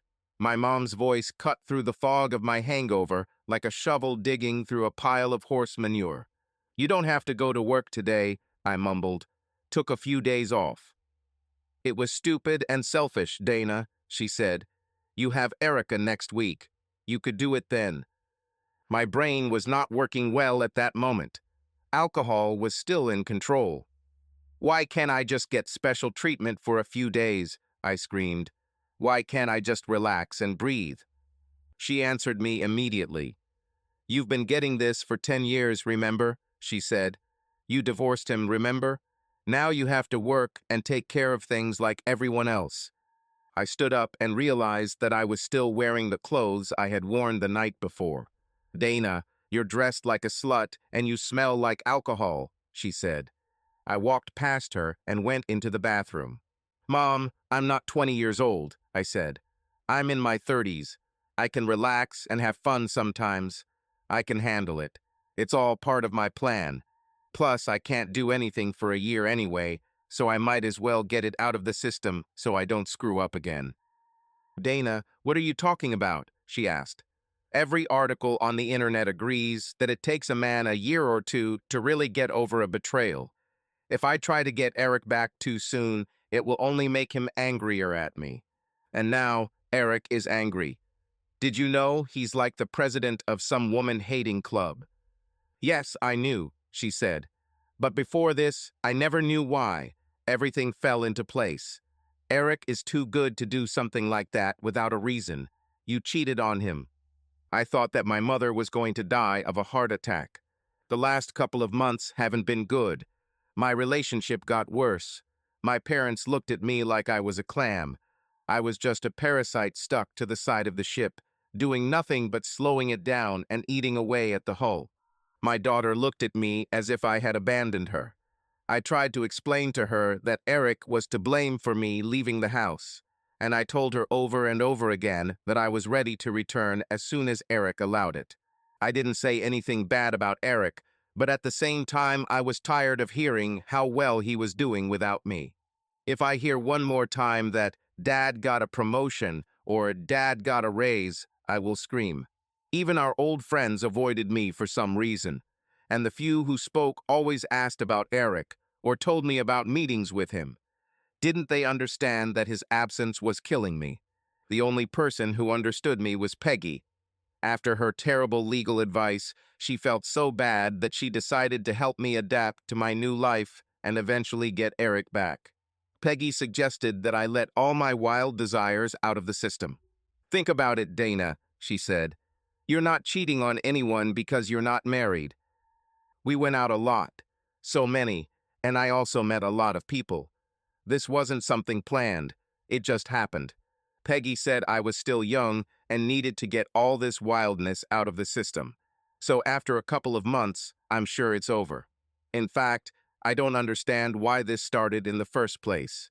Dating my yoga instructor was just a quick and dirty flirtation that never seriously threatened my marriage. I went to the old man, had sex, and returned home to my husband, completely ready for him. Eric was a fool. What we did in bed was so much higher than the animalistic growls and moans that pass for sex for most men. In fact, it was an attempt to find something similar to what was behind all the sex I've been having lately. It was Peggy who made me realize what the difference was. I complained to her about how terrible all the guys we had sex with were. "Damn, Dana, you just sleep with them," she said. "You're not in love with them. They're not in love with you. It's just sex." I suddenly realized that I was looking for what I always had. The reason Eric was so good was because he loved me. He cared whether I enjoyed what we were doing. I'll never find it again.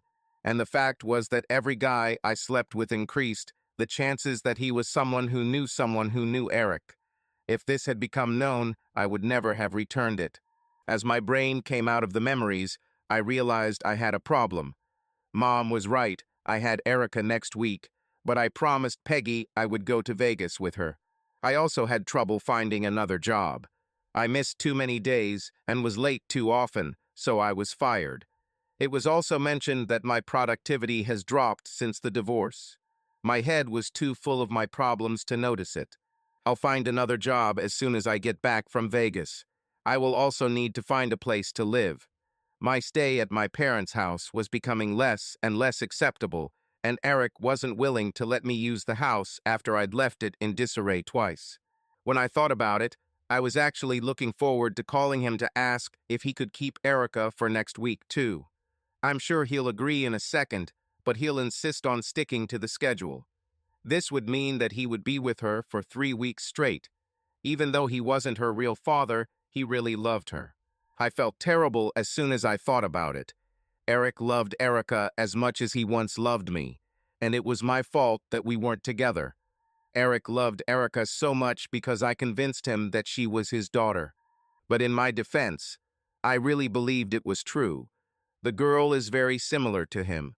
Before the school did that damn DNA test, I wasn't sure either. I suffered too. There were times throughout our marriage when I really wanted, and I mean really wanted, to have another child. But I couldn't. What if the new baby doesn't look like Erica at all? I couldn't risk it. If I had this attitude towards sex, I would still be with my husband. I would have my ideal life instead of living with my parents like a loser. I took a deep breath and hoped. "Hello," he said. His voice made me feel better. "Eric, I need your help," I began. "Why ask me? We're not married anymore," he said. His tone was very light-hearted. It was almost as if he didn't love me anymore. "This is about Erica," I said. "You know, our daughter." His tone immediately became warmer. It was as if he was busy with something else, but now I had his full attention. "Eric, I have to leave town next week, so I was wondering if you could take care of her," I asked. "Crap," he said. "I was going on a cruise." "On a cruise," I hissed. I was furious. I literally had no money and my ex was going on a cruise without me. "I have an idea," he said. "I'll call you back." I couldn't believe it. I got the impression that he was going to find someone to take his place on the cruise. It took him about 20 minutes to call me back. "I arranged everything," he said. "Have a nice trip." The more I thought about it, the more I regretted not going on a cruise with him, but he never offered. He knew a cruise was on my bucket list. I was about to say something, but he had already hung up. I called him back. "What, Dana?" he asked. "I just wanted to thank you and tell you I'm sorry you'll miss your cruise," I said. "Erica has a wonderful dad." "I'm taking her on a cruise," he said. "I called her teacher.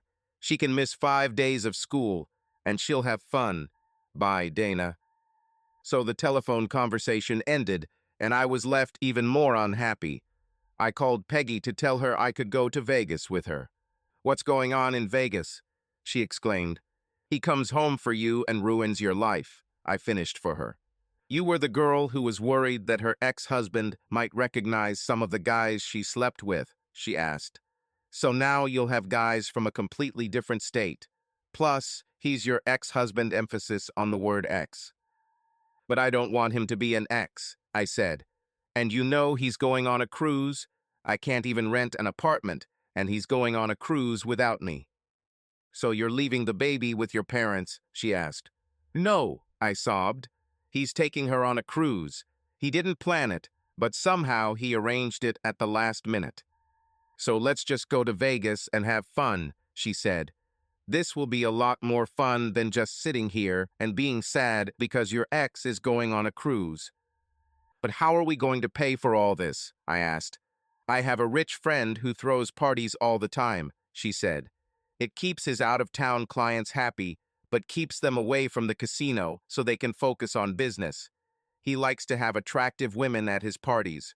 Trust me, there will be more than two of us there." I had doubts from the very beginning. I called my daughter because I was sure Eric wouldn't want to talk to me. She was too excited to talk to me. She was telling me about a brochure Eric had given her about the ship and the entertainment on board. The more she read to me, the angrier I became. It sounded like my dream vacation trip. But the more I thought about it, the more I realized that a cruise could be a great opportunity to reunite with Eric. I called the cruise line Erica told me about. They told me two things. The first was the price for a private cabin on the ship. My head exploded when I heard her. The second thing was worse. Apart from a few unbooked cabins that were reserved by tour groups or clubs, the ship was sold out. This explained to me how Eric had arranged everything so quickly. His woman-hating club apparently booked a block of cabins at a discounted rate. He probably called a few people and moved them around to give himself a larger cabin to share with his daughter. This created another problem for me. Our divorce changed our family in ways I never imagined. I focused on the relationship between Eric and myself, but neglected the one between me and my daughter. As a result, Erica grew closer to her father every day, while she and I grew more distant. I promised to work on this relationship as soon as I returned from Vegas. The problem is that I put off a lot of things until later. I was going to find a job. Later, I was going to rent an apartment. Later, I was going to get Eric back. Later, now I was going to fix my relationship with my daughter. Later, there were a lot of roads ahead. I had no idea why I was so nervous. I explained everything to the guys, and there were no problems. All 40 current club members were on the ship. I was not the only member who brought a guest. There were several of us who brought a guest to share a cabin. I wasn't even the only member who brought two guests. We had a couple of guys who brought a brother or two. I also wasn't the only member who dared to bring a woman. Will brought his mom, and this old black woman was funny. I explained to the guys that I would either have to cancel the trip or take Erica with me.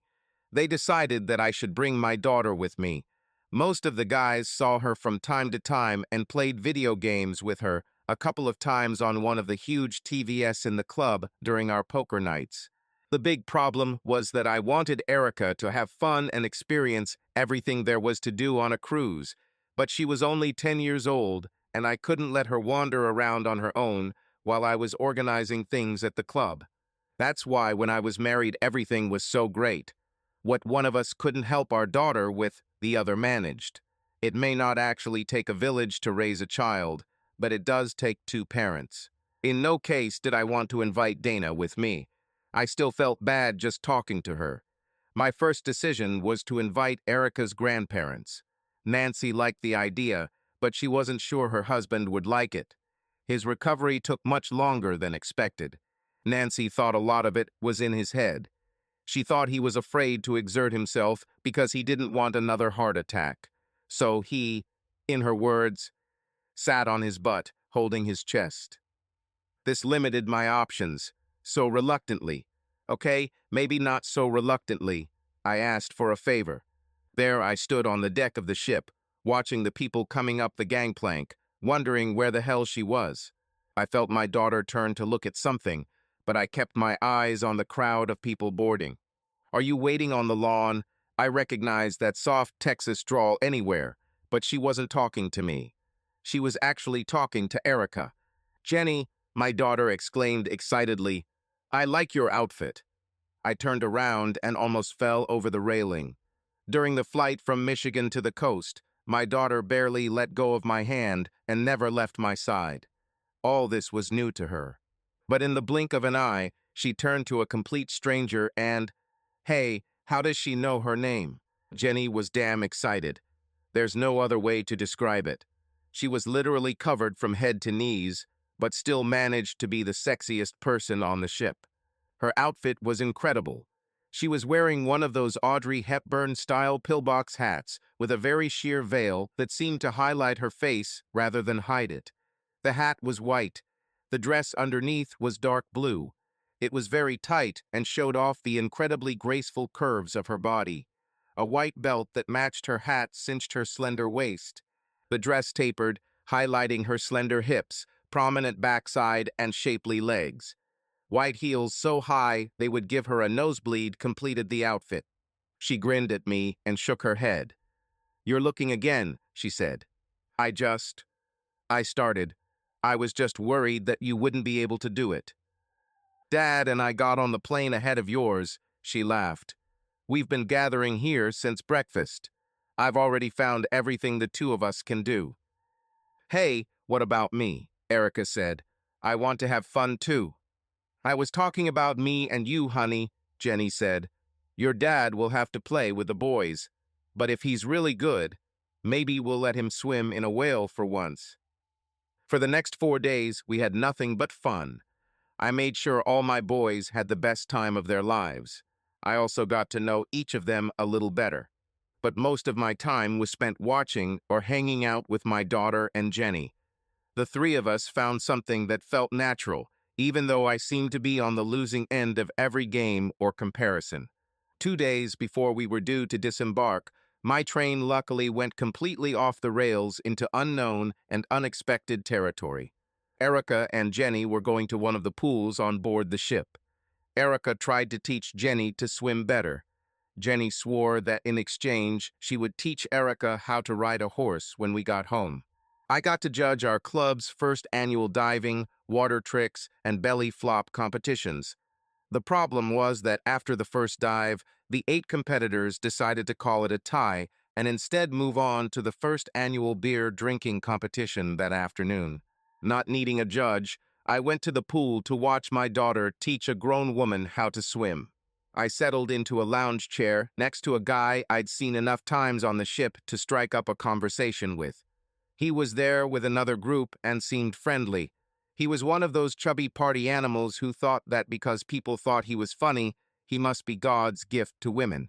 "Man, this girl just needs to stop teasing me. Bring that sizable body over here and get what she needs," he said. I just looked at him. "Who?" asked one if he had friends sitting on the other side of him. "Right there," he said. "A little girl with long brown hair. You can tell she's hiding her outrageous body under that swimsuit. She wants me. She keeps bending over and sticking her tits right in front of me." I sat down and looked at him seriously. "If you guys weren't here, she'd probably already be sucking my..." Before my brain could process what I was doing, I stood up, threw my fist back, and was about to throw the hardest punch I could. Ever quit. My anger was off the charts. Fortunately, the blow never reached its target. A giant fist held my hand. I turned around and saw Tom. "Aha, I see that I arrived here just in time," he said. "And this shit has nothing to do with what I wanted to talk about." "What's happened?" said the plump comedian. "Do you know her or something? I thought you guys were from that club. You know guys who hate women." Apparently, it was not his day. As soon as he said gay club, Tom turned around and hit him in the mouth so hard that the chair he was sitting on collapsed under him and folded. His friend instantly surrendered, raising both hands in the universal gesture. "He foresaw this," said Tom. "No arguing," his friend said quickly. In less than a minute, there were already people around us. 2 crew members came over to see what was happening. "His chair just collapsed spontaneously," I lied, although he was a little drunk. "Don't worry, Commodore. You and the Admiral return to work. We'll take care of him." The crew members shrugged and left as soon as the guy regained consciousness. "What's happened?" he asked confusedly. "All I said was that they were in a gay club," Plump said. "Nobody cares about things like that." "Except it's not a gay club," Will said. Some people may find this offensive. Oops, I think someone did. I'll buy you a beer and explain. Are you okay? Jenny asked, examining my face for signs of pain or injury. I almost hit the guy, I said. Uh, I'm the one who hit him, Tom said. He didn't let me hit him, I said. It's okay, Eric, she said. You can hit the next one. Damn, Tom said. Why did you almost hit him? She asked. The guy was looking at you, Tom said. I thought it was your job, she winked at me. Jenny, honey, go get ready for dinner, Tom said. Eric and I need to discuss club business. We sat down under an umbrella to talk. Eric, you're a good guy, so I'll be honest with you, he said. I immediately felt uneasy. I love being part of this club, he said, so we need to discuss his future. I immediately started up and became confused. What happens if you, leave? He asked. Or maybe just move on. Why should I do this? I asked. Eric, we sat at the same table for dinner last night, he said. What did Jenny eat? She had spaghetti with that weird sauce and shrimp, I said. What did I eat? He asked. I thought about it. See my point? He asked. Not really, I said. Jenny never wears anything but jeans and t-shirts. As soon as she found out about the cruise, she started buying clothes like they were going out of style, he said. Okay, I said, still not understanding. I'm a big, strong guy, he said. But I'm smart enough not to get in the way of two freight trains about to collide. You know, some things just can't be stopped. He took a long sip of his beer and started talking, but all I saw was Jenny walking up to me and my daughter Erica. Dad, we're tired of eating out, Erica announced. We want to grab something from the buffet and sit on the deck. Okay, I said. I noticed that my daughter is starting to speak with an accent. She began dropping the G at the end of words and stretching out syllables. What were you and my dad talking about? Jenny asked. Are these secret things that only the highest members of the Water Buffalo Lodge can know? I don't know, I said. We talked about what you and he had at dinner. We talked about the club and how you wear jeans and buy a lot of clothes, and then we talked about trains. I need a favor, she smiled. I just nodded. Would you like to ask what it is? She winked. This is important, she said. Okay, I shrugged. What do I need to do? Get dressed and take me dancing, she said. Okay, I said. Erica will probably be asleep before dinner is over. All this swimming has tired her. Ella will be keeping an eye on her. Okay, I said. Yes, she said. Her smile lit up everything around. I've never seen anything like it. I asked Tom and Willie to take care of me during the evening shenanigans. Both seemed proud to take on the responsibility. Where will you be? Tom asked. I swallowed my saliva. His gaze was persistent. I'm, going. Dancing, I said. Damn trains, he muttered. They can't be stopped. Yeah, Willie said, looking as puzzled as I was. 10 minutes later, I was in the shower and changing into a tuxedo. I looked in the mirror and changed my tie. Then he changed his shirt. I chose the black suit for a reason. I had several blue suits, but black somehow felt right. I wore a black shirt and a bright yellow tie for contrast. Swapped the yellow tie for a red bow tie. I felt like James Bond. I needed a vodka martini shaken, not stirred. I was pretty proud of myself. I knew I looked good. I knocked on Jenny's door, and she opened the door before the second knock. "H," she whispered. She's trying to resist sleep. Where are we going? Asked my daughter, barely holding back sleep.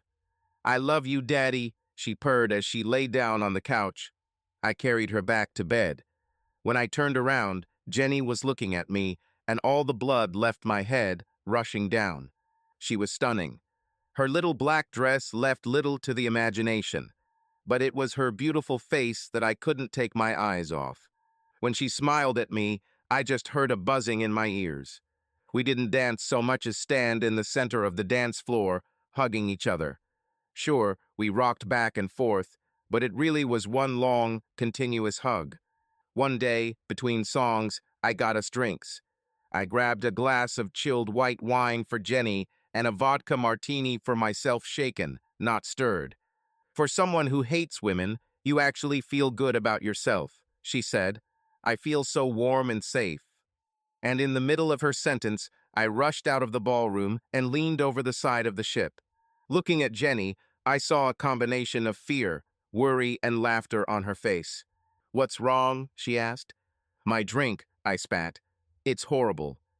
She took a sip and started spitting the taste out of her mouth as well. "It tastes like medicine," she said. "What is this?" "Vodka martini, shaken, not stirred," I said proudly. "Why did you order this?" she asked. I frowned. "Eric, you know. You can tell me everything," she said.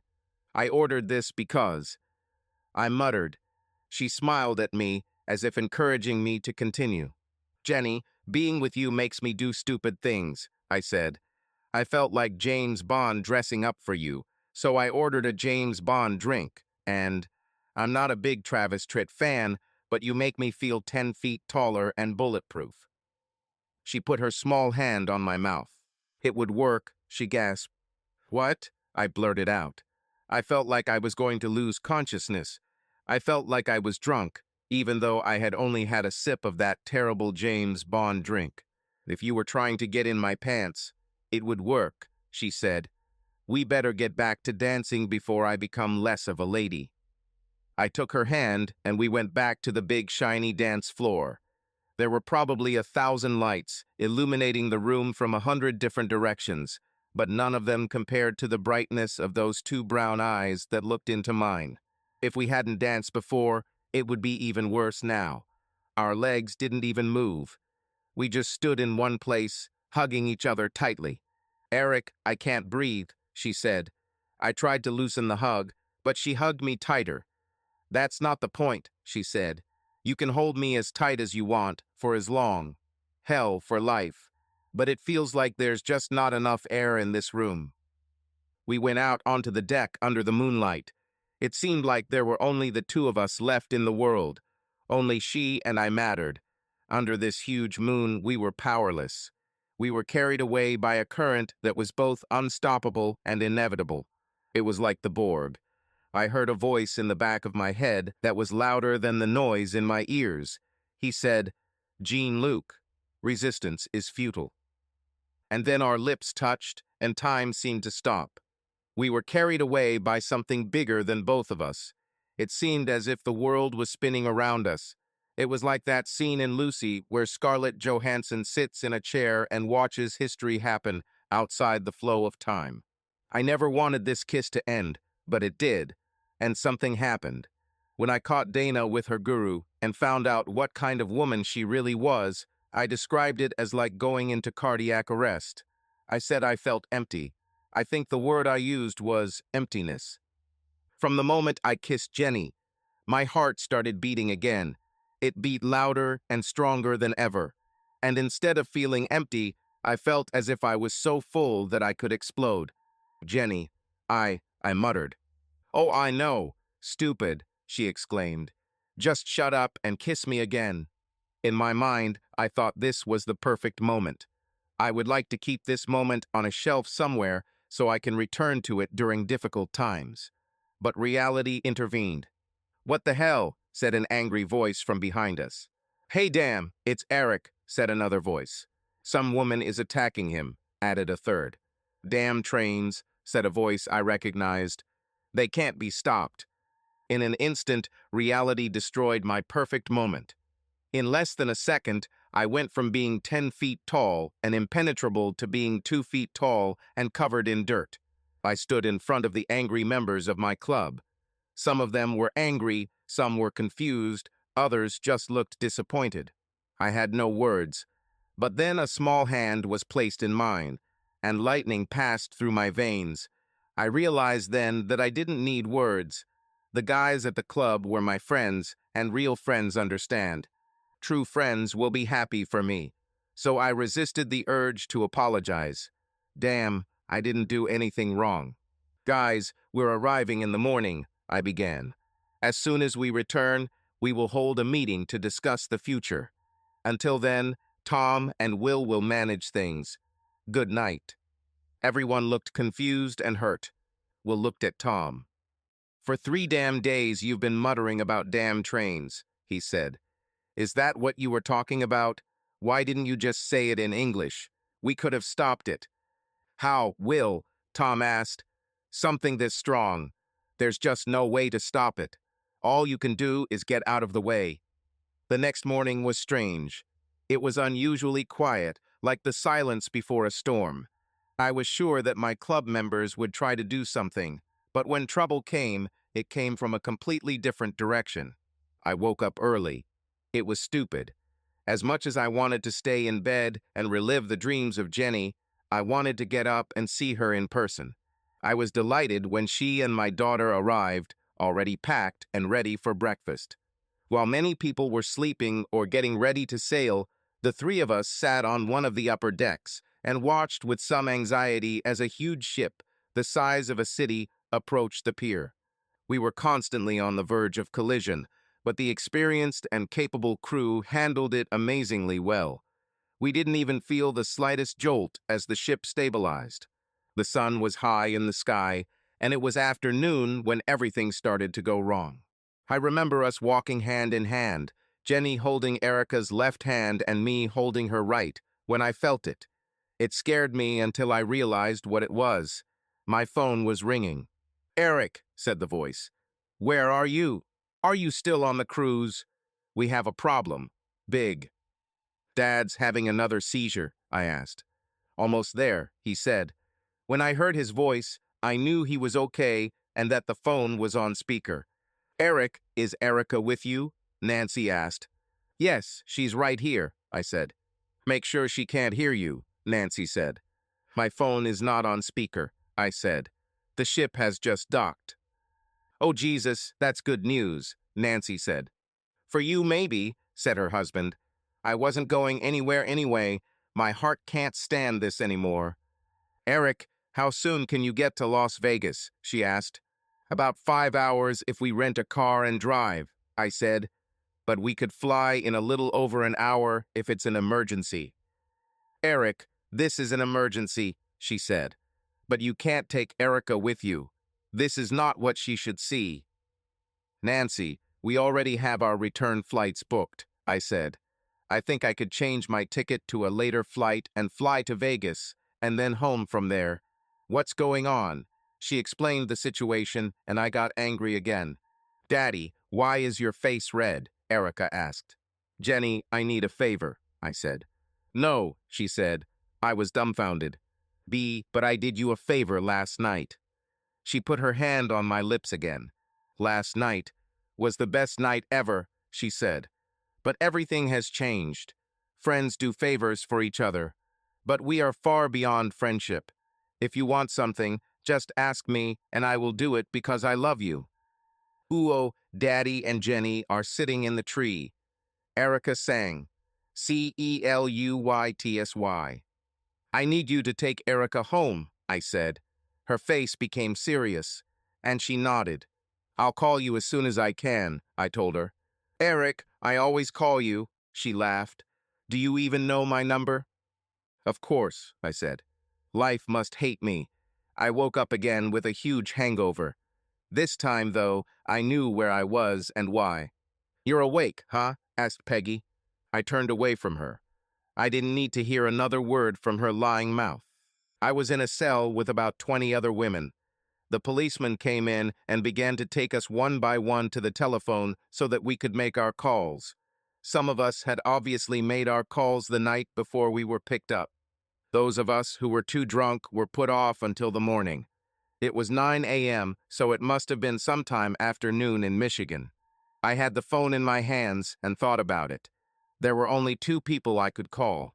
If I called my mom, she would be angry. If I had called my husband, my life would have ended. There would be no chance of saving my marriage if I called Eric. I dialed the number and spoke to my mother. I didn't tell her the details. There was no point in giving her additional arguments to use against me. Plus, my mom was a little too friendly with my husband for my liking. If I told her, there was a chance he would find out. The phone rang, and she answered the third ring.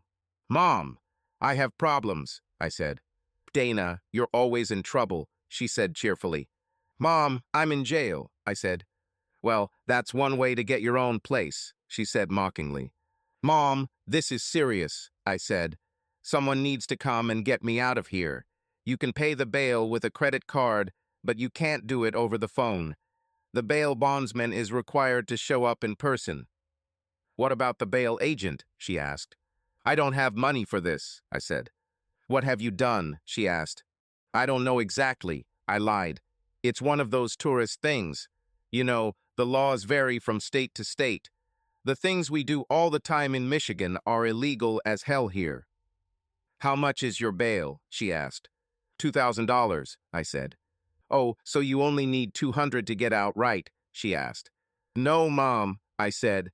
"Because I live in another state, I am considered a flight risk. I need $2,000 to get out." "Where are you exactly?" she asked. I gave her the information. "Let me make a couple of calls and arrange a few things," she said. "This may take a while. You're not going anywhere anyway." Then she hung up. When I returned to the cell, Peggy was waiting for me. "Can you get me out too?" she asked. "Why the hell should I even think about this?" I asked. "Because I'm your best friend," she smiled. "Peggy, you set me up," I said. "I wouldn't be here at all if it weren't for you." "Dana, all I was trying to do was make you have fun." I couldn't figure out which of us was dumber, her for saying it, or me for taking her terrible advice during my divorce. But the truth is that the situation I found myself in was my own fault. The blame for all this. The reason my life became hell was because of my own belief that I was superior to everything. For some reason, I just never believed that the rules applied to me. I went wild. Many girls do this. Lots of guys too. For the first time in my life, I was completely responsible for what I did. I was nice, and I took the pills. What could go wrong? Everything was fun until I got pregnant. Then the guys ran away like cockroaches when they turned on the lights. They were all man enough to climb into bed with me, but once things got serious, only Eric remained, and he stood next to me. Perhaps he was a little naive, or hell, maybe just stupid. I think he was both. He also had a little crush on me. The right thing to do would be to be honest with him. I had to tell him I cheated on him, and I wasn't sure whose baby it was. A DNA test during pregnancy or immediately after could save us a lot of pain. And who knows? If he loved me as much as he claimed, perhaps he would have stayed with me anyway. But he never asked for such a test. He just accepted everything as it was and loved us for who we were. This only encouraged me. I probably thought that if I could get away with it that time, I could arrange anything. Eric was not the man of my dreams. I dreamed of big, strong, muscle-covered men who would sweep me off my feet. But he grew in my eyes over the years. We developed good chemistry over time. I was very good at being an obedient wife and rewarded myself for good behavior with casual relationships with other men. I thought I was settled with Eric, and then one day I realized that he was actually not so bad and that it could have been much worse for me. We had the perfect family, until Erica went to school and they did that damn DNA test. Luckily, I never told Eric about the test. It was a spontaneous decision. I searched the entire apartment for anything I could send as a sample. I sent a few hairs from his comb and forgot about it. When the results came back, it took me a while to understand what they meant. I sat looking at the paper and realized the danger it posed to my family. I shredded the paper and then the shredded parts. I then emptied the grinder and burned everything to ash. I then washed all the ashes down the drain with a garden hose. Over the next few years, Eric and well, mostly I fell in love. He was already there. We developed a playfulness in our relationship that many other couples didn't have. And then I ruined everything by sleeping with a 50-year-old yoga teacher. Peggy's stupidity only kept the fire going, but it didn't ignite it. I was so immersed in my thoughts during these few hours that I didn't even notice how quickly time flies. I had to be called 3 times, and Peggy had to shake me for me to understand that I was being called. "Your bail has been arranged," said the policeman at the door. "Come with me, we have some paperwork you need to sign. You can go back to Michigan, but if you don't show up for your hearing in 60 days, your bail will be revoked and a warrant will be issued for your arrest." The smile on my face was huge. My mother still helped me out. "See you, Peg," I called over my shoulder. My relief and joy ended the moment I realized what my mother had done. She simply did what I did with many of my problems. She simply put them on the back burner. Eric was sitting in the room, waiting for me. The look of disappointment and disgust on his face wasn't as bad as I expected. It was as if he could no longer be surprised by what I did, or he just didn't care about what I did anymore. The flight back to Michigan was the longest, quietest, most stressful flight of my entire life. Eric moved so far away from me that it was as if we were strangers. He seemed reluctant to touch me, for fear that my many imaginary sexually transmitted diseases might jump onto him and infect him. "Eric, thanks for coming for me," I said, "especially with our divorce and all. Perhaps you can come back to my hearing." "I'm not sure," he said. "Eric, we may be divorced," I said, "but we still have a child together, and there must be some feelings between us. If there was nothing left, you wouldn't have come for me. What else would you do? At the beginning of June?" He turned to me and smiled. It wasn't a sarcastic smile. He didn't smile because it hurt me or because it was some form of revenge. It was a sincere, happy smile, as if what he was thinking about brought him incredible pleasure. "Jenny wants a wedding in June," he said. "I think I'll get married or go on a honeymoon." And he was right. They got married just before my hearing, and they were on their honeymoon while I was returning to Las Vegas. The woman he married, Jenny, I have to admit, was both incredibly sweet and truly beautiful. She and Eric reminded me of those magnetic lamps that turn on when they are brought together. The closer they are to each other, the brighter they glow. The hardest thing for me was to accept the fact that somehow my way their mother accidentally brought them together. But this would never have happened if I had not pushed him away from me. My habit of procrastinating has finally kicked in. I put things off so far that I simply ran out of time. I had no chance of getting Eric back. I received a 2-year suspended sentence, during which I had to show up for random checks within 2 hours. I couldn't fly back and forth, and testing requirements made it impossible, so I had to move to Vegas. It was not difficult for Eric to take care of Eric full-time, but he, to his credit, brought her to Vegas to see me at least once a month and make sure I was involved in every decision about her life. He brought her to Vegas, and the 3 of us, plus Jenny, discussed when Erica decided to quit swimming. It turned out that this was a great decision because she was a good swimmer, but she could qualify for the Olympics in equestrianism. After I returned to Michigan, I lived a quiet life with my parents until my father died after a second heart attack. Now I live with my mother and work in a good job at the company Eric founded. I still hope to meet my next Mr. Right, and maybe it will happen someday. Erica burst into our room. "God, you smell like a horse," I said. "I fed them," she said. We moved into a large house with room for 2 horses and a paddock for Erica to train. There were also multi-use trails nearby where she rode horses and I ran. "Have you already told me?" she asked Jenny. "No," said Jenny. "Why does he wear sunglasses in bed?" Erica asked. "He thinks it's funny," Jenny said. "I'll give him a hint," Erica said. "Dad, how many people live in this house?" "5," I said. "You, me, Jenny, and your 2 horses." "No," she chuckled. "4." "One of the horses died?" I asked. "Of course not," she said. "I said people said they live at home." Remembering that she had already said 4, I had an idea. "Is your grandfather going to live with us?" "He's really dumb, isn't he?" she asked Jenny. "But he's cute," Jenny said. My 11-year-old daughter couldn't hold it in anymore. "We're having a baby, Daddy," she said excitedly. All I could do was sit up on the bed, looking at Jenny as if I was stunned. She nodded.